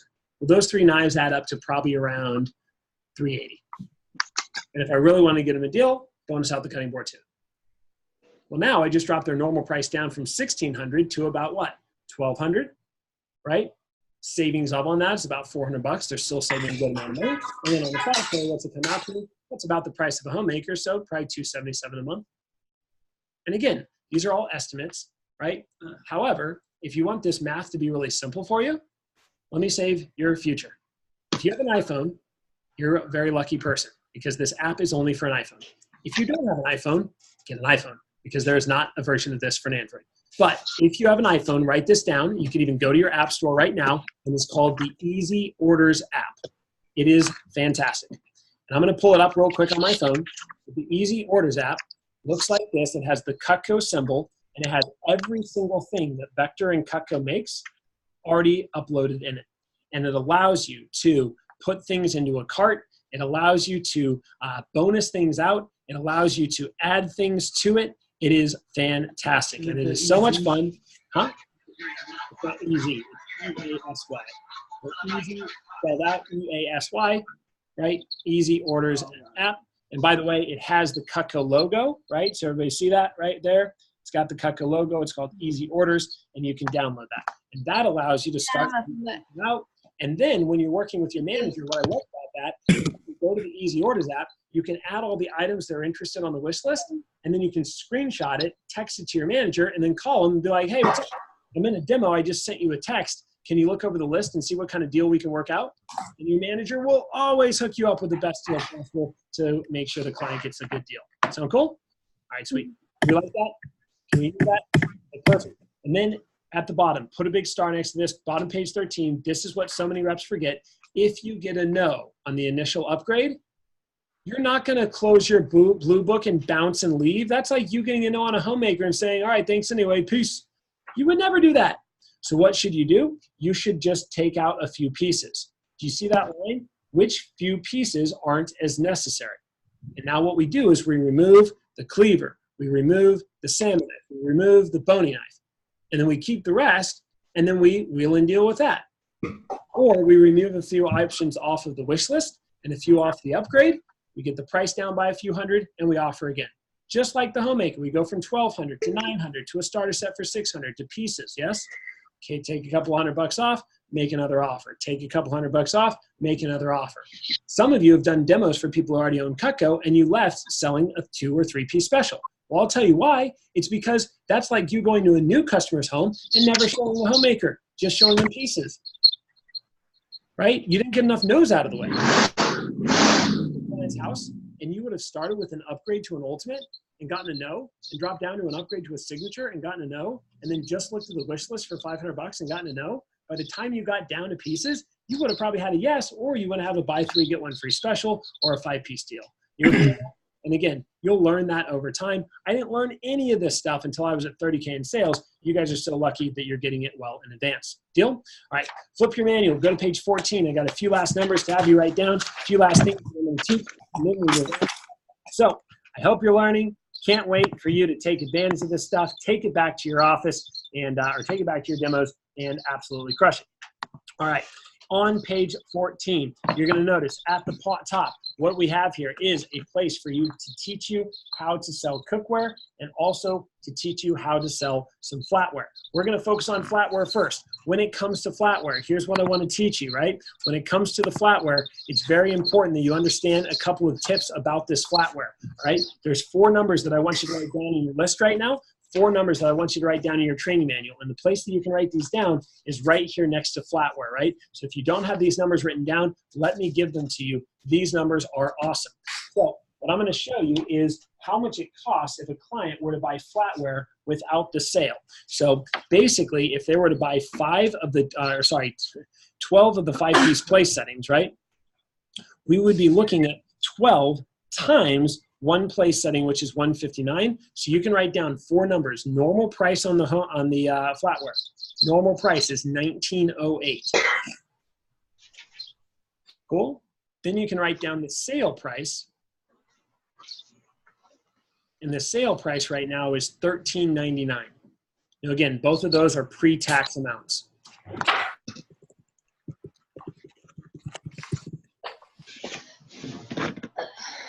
Cool. Then you can write down savings is $509. And you can write down on the 5-pay, it comes out to $306. And that's after tax. Is how much? $306 after tax. Now let me show you what you get for that, right? For those of you that are sitting here listening in, okay? This 5-piece place setting right down here is normally $159 per place setting. If you were to buy 12 of those, it would be $19.08, right? But right now, the company's eating it, the discount of 35% off. Guaranteed forever, American-made flatware, best in the world, never changes design for 35% discount. And if you look in the price list, the company eats that discount, not you. You still get full CPO on it. Can I tell you how awesome that is? Here's what that means. The company's including the chest for free, and you're still able to give free stuff. So even with just that discount of $500 off, do you think most clients, if they were shown this, would probably say yes? Probably. And if they were still on the edge, here's what you can do. You can tell them, hey, Miss Jones, I just want to let you know, because I'm one of the top reps in my office, I can actually give you an additional $200, $250 worth of free Cutco on top of the discount.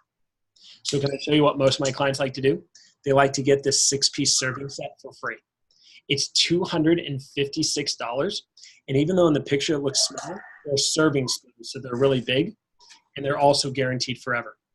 Not only would you be getting a $1,900 set of flatware with a free cherry oak chest, for only $19.99, but you'd also be getting an additional $256 worth of free stainless steel cutlery for what? Which means you'd be saving over $750, which is twice as much as you're paying for your first payment of $306. Now, Ms. Jones, you could wait, but this sale's been going for a while, and I don't know how much longer it's going to stick around. They only give us a 2 weeks notice. So if I were you, in my professional opinion, I'd go ahead and jump on the deal today. What do you think? Those of you that are really close to your goal right now for a push or for your fast start, how many clients could you call back now that you know those sales specials and offer that as a deal? You with me on that? Pretty exciting.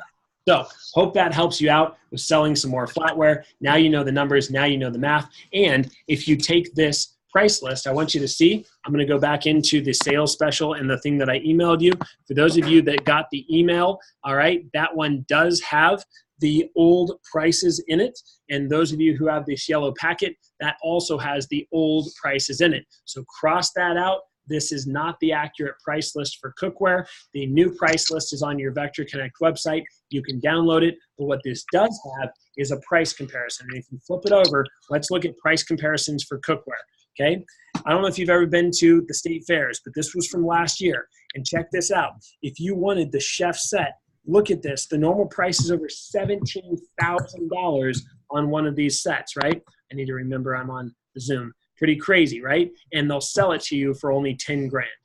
Wow.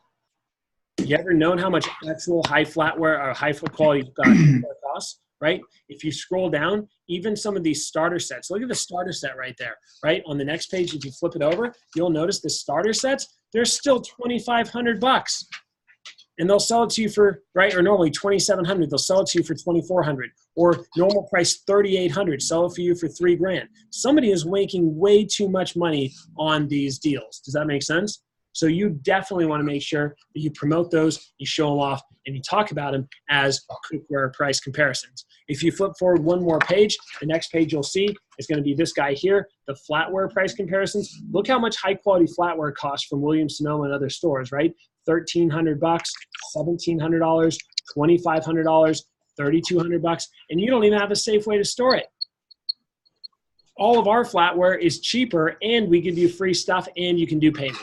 Pretty freaking exciting, yes? So now you've got all the price comparisons. Now you've got all the deals. I hope that that fires you up and you know a little bit more about that. And when it comes to our cookware, right, that bigger set that you saw there, I'll scroll back up on here. We have the same size set, and it's already in here. And check this out. When it comes to our cookware, oh, where is it? Check this out. This set here is the same exact size. Normal price on it is only $2,600. Okay? Our medium set, right? And their set, by the way, was like $7 grand, $9 grand, right? Our medium set, it's only about $1,800 or $1,900, and our smallest one is only about $1,100. And again, those of you out of the pilot office, you all got an actual price list that was in your folder. Most of you from the other offices should have had that too. But if you don't, when you click on Rollo Orders, that drop down says price list, and you can download right from the website the accurate cookware price list, and that can help you out. Cool? So what I'm going to do right now is I'm going to go ahead and play one last couple of videos, and this is on a website. If you want to write this down, it's called mcdistrict.com / so mcdistrict.com/cookware, / key staff. My bad. So mcdistrict.com / key staff. And there are a bunch of different videos on here by a guy named Brian Carter. Brian Carter is our events coordinator, and Brian is amazing. Very talented guy, and he's got a video on here called Cookware 101.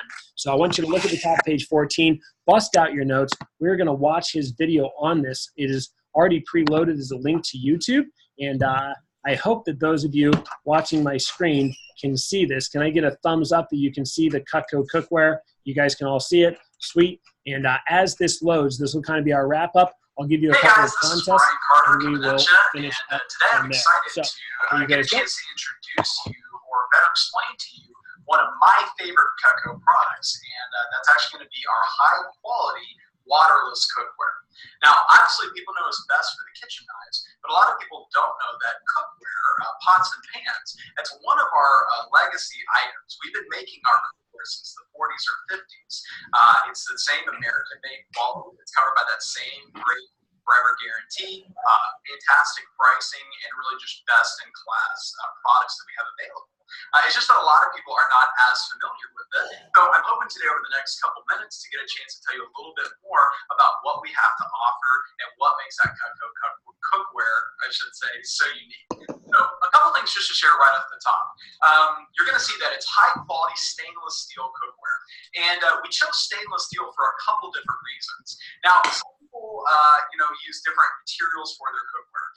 Some people use things like copper. Now, there's applications where copper can be pretty good, but it's also extremely expensive, and copper can be very reactive to food. And so, it really can be very limiting in what you can actually cook in it. So copper really wasn't a good choice for us. Cast iron is the classic choice, and cast iron is great. You can defend your home with cast iron, but the problem is the seasoning, the maintenance of them, preventing rust, things like that can be very challenging. So as durable as cast iron is, and I still keep a skillet around to use from time to time, for day-to-day use, it's not always the easiest choice. And then, the other question that sometimes I get is, what about non-stick pots? And unfortunately, that coating applied, it's kind of like Teflon.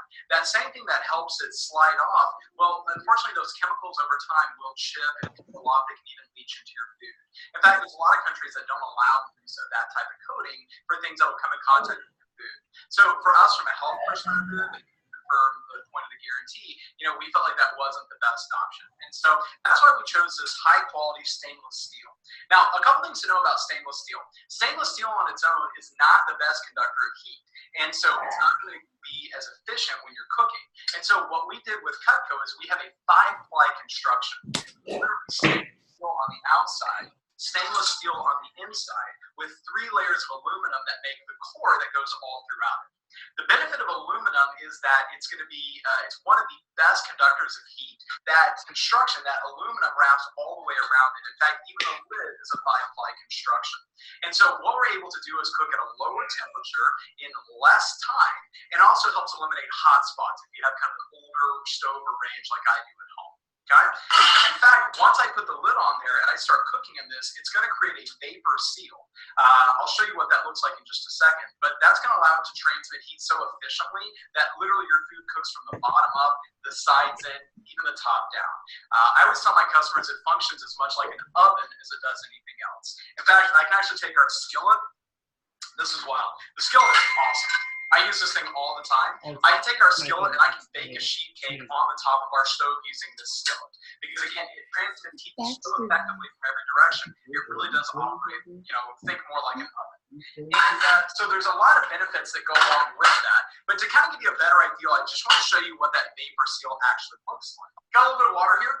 And when you start to heat up whatever it is that you're cooking, the natural moisture in there, waters, oils, things like that, will start to evaporate. And what's going to happen, I'm not cooking right now, so I'll have to cheat. What's going to happen is water is actually going to start leaching around in this lip, which you might be able to see here. So it creates a nice little bit of suction. So once you start cooking, it's going to create this seal, and I can literally spin it right on there.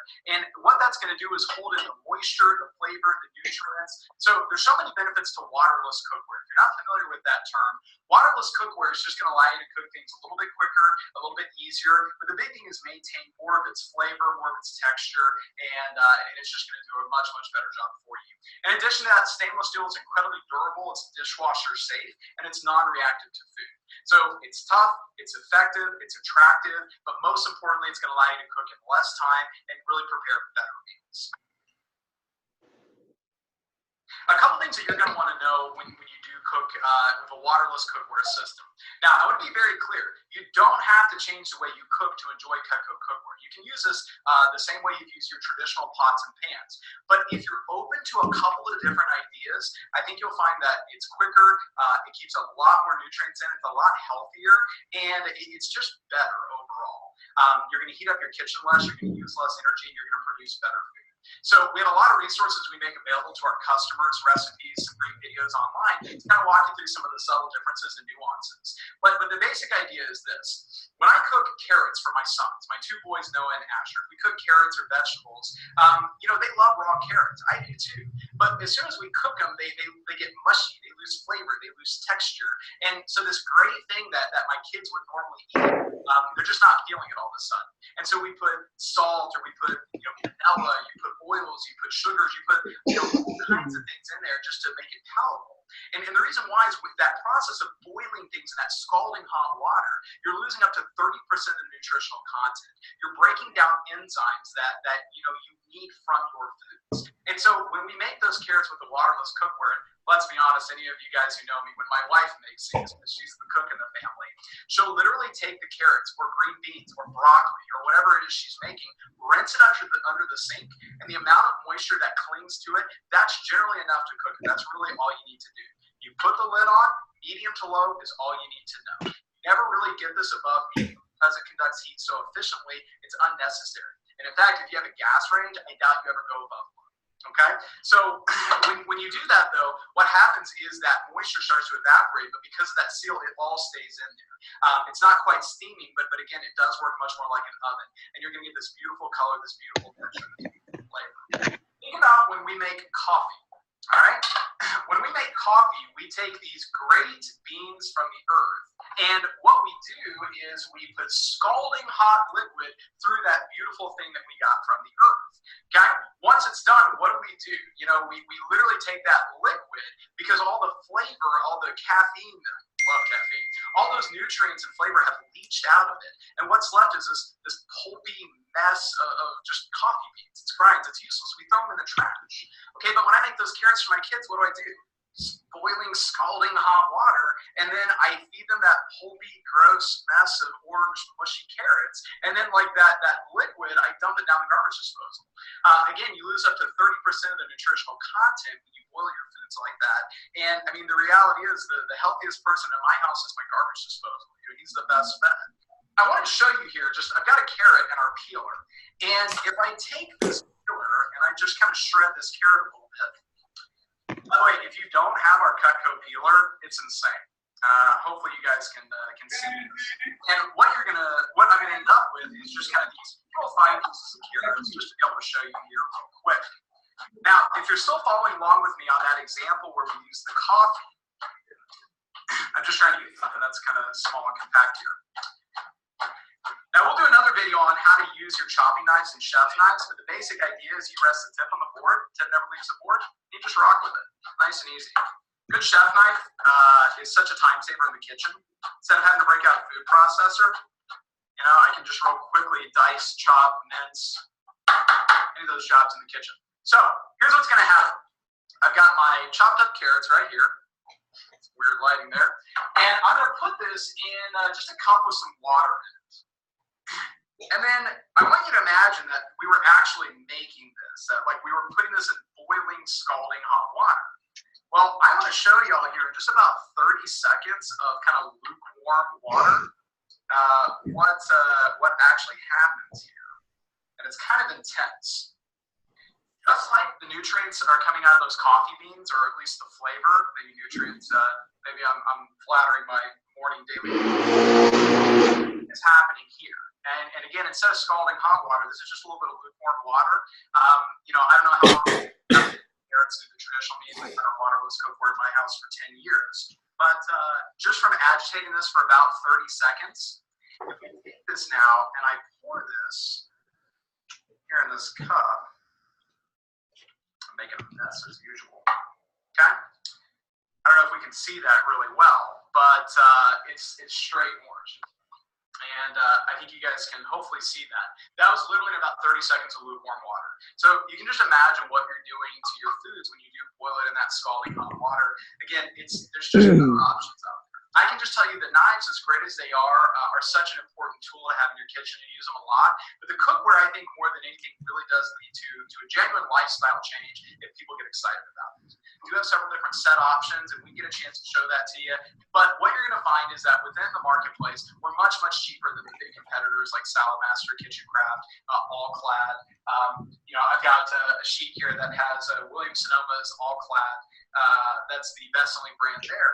And to get their big set of cookware, the retail $6,400 right now. They've got it on sale for about $4,000. And so that's kind of the marketplace. That's the price to get a full set of cookware. What you're going to find is for a fraction of that price, you can get an entire set of Cutco cookware. And for people who can get by with a few less pieces, it's going to be even less than that.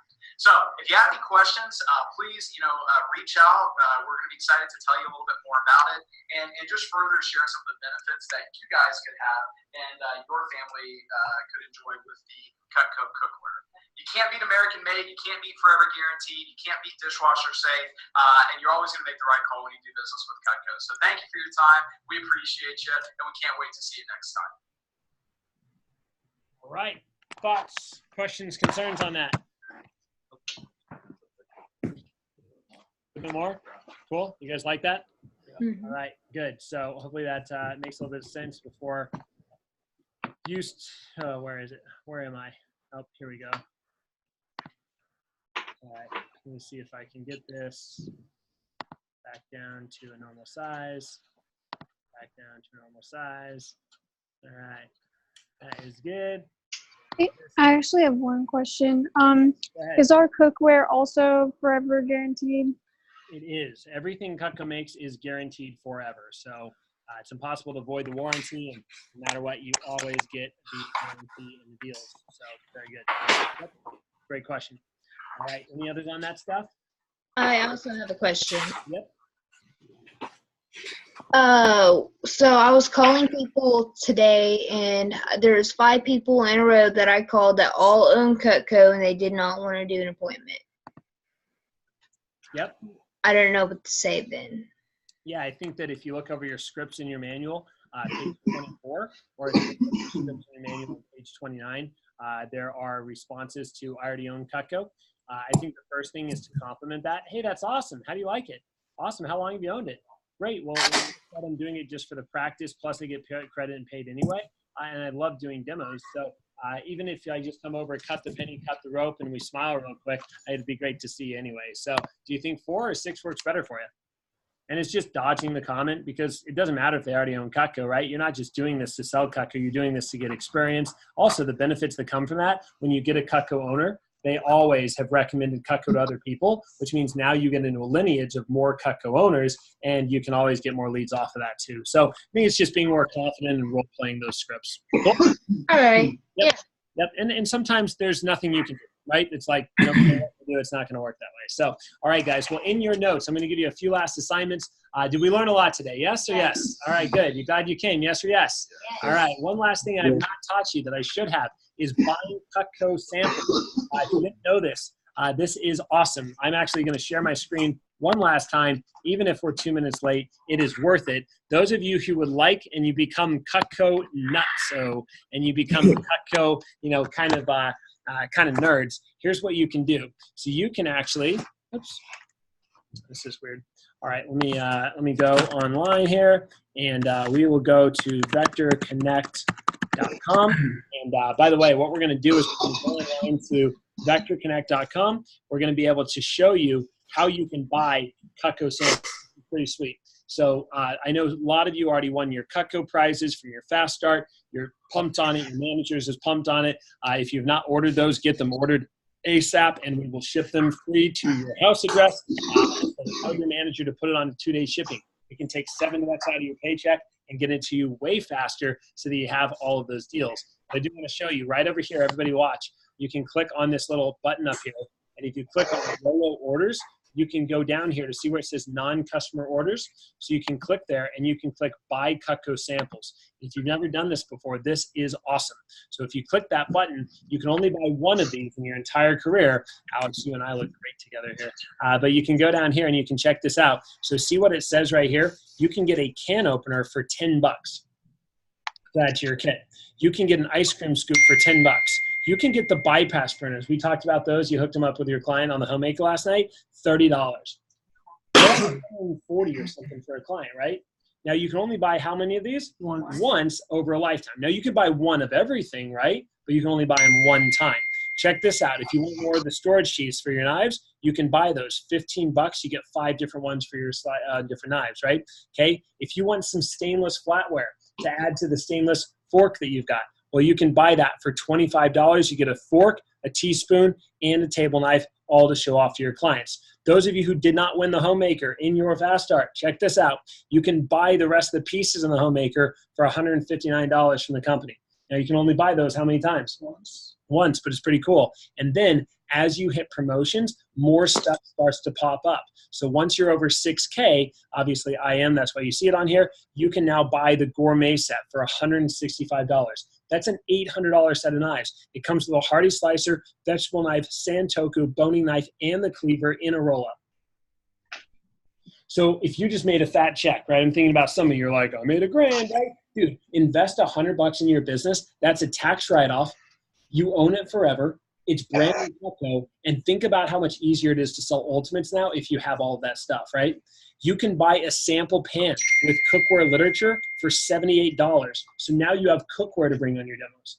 And eventually, once you get up to the bonus levels, you can start to invest in buying engraved samples of Cutco to show off as business gifts for people. And you just put in your address, you put in your payment info of your credit card, and you submit it. The order ships to you about in a week, and you now have a stacked sample kit. What do we think? We like that? Yeah. So now you know where you can do that. Again, buy Cutco samples on your Vector Connect. It is awesome.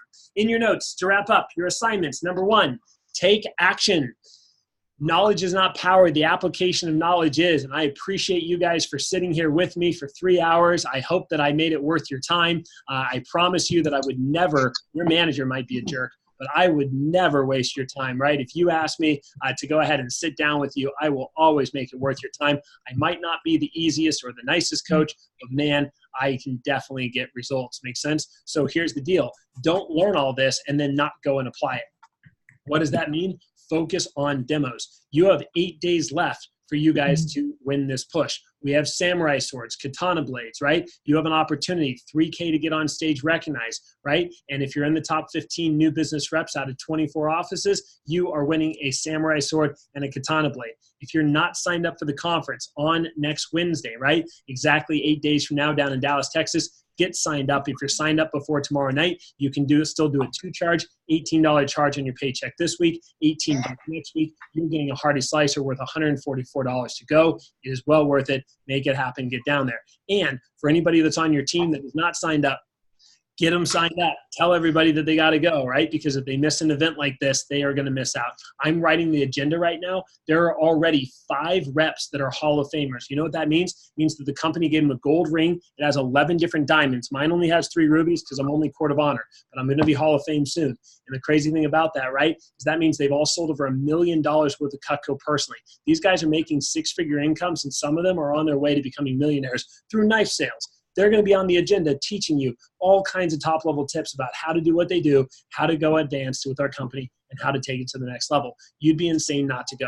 If you don't think you can afford to go, I don't think you can afford not to go. Go to the event. If you don't think it was worth $36 worth your time, your money, your gas to get down there, I will personally give you the money back, and I'll let you keep the knife. Does that make sense? But you got to sign up, and you can sign up by telling your manager or going on your Vector Connect website. So again, take action. 8 days left. I expect you guys to be the leaders. Next thing you can write down is hit your next promotion. For those of you that are in your 10K Fast Start, tonight's the night. Find a way, push through, make it happen. For those of you that are past your Fast Start, hey, you still got the push to go big for and work hard for, right? Number 3, you need to ask your manager about leadership opportunities. If you haven't been promoted to manager yet, talk to your manager. We are doing another wave of promotions coming up at SC1 on Wednesday. If you haven't been promoted to a leader or a manager, talk to your manager about it. I want to definitely talk to some of you guys in my office about what it means to step into the next level.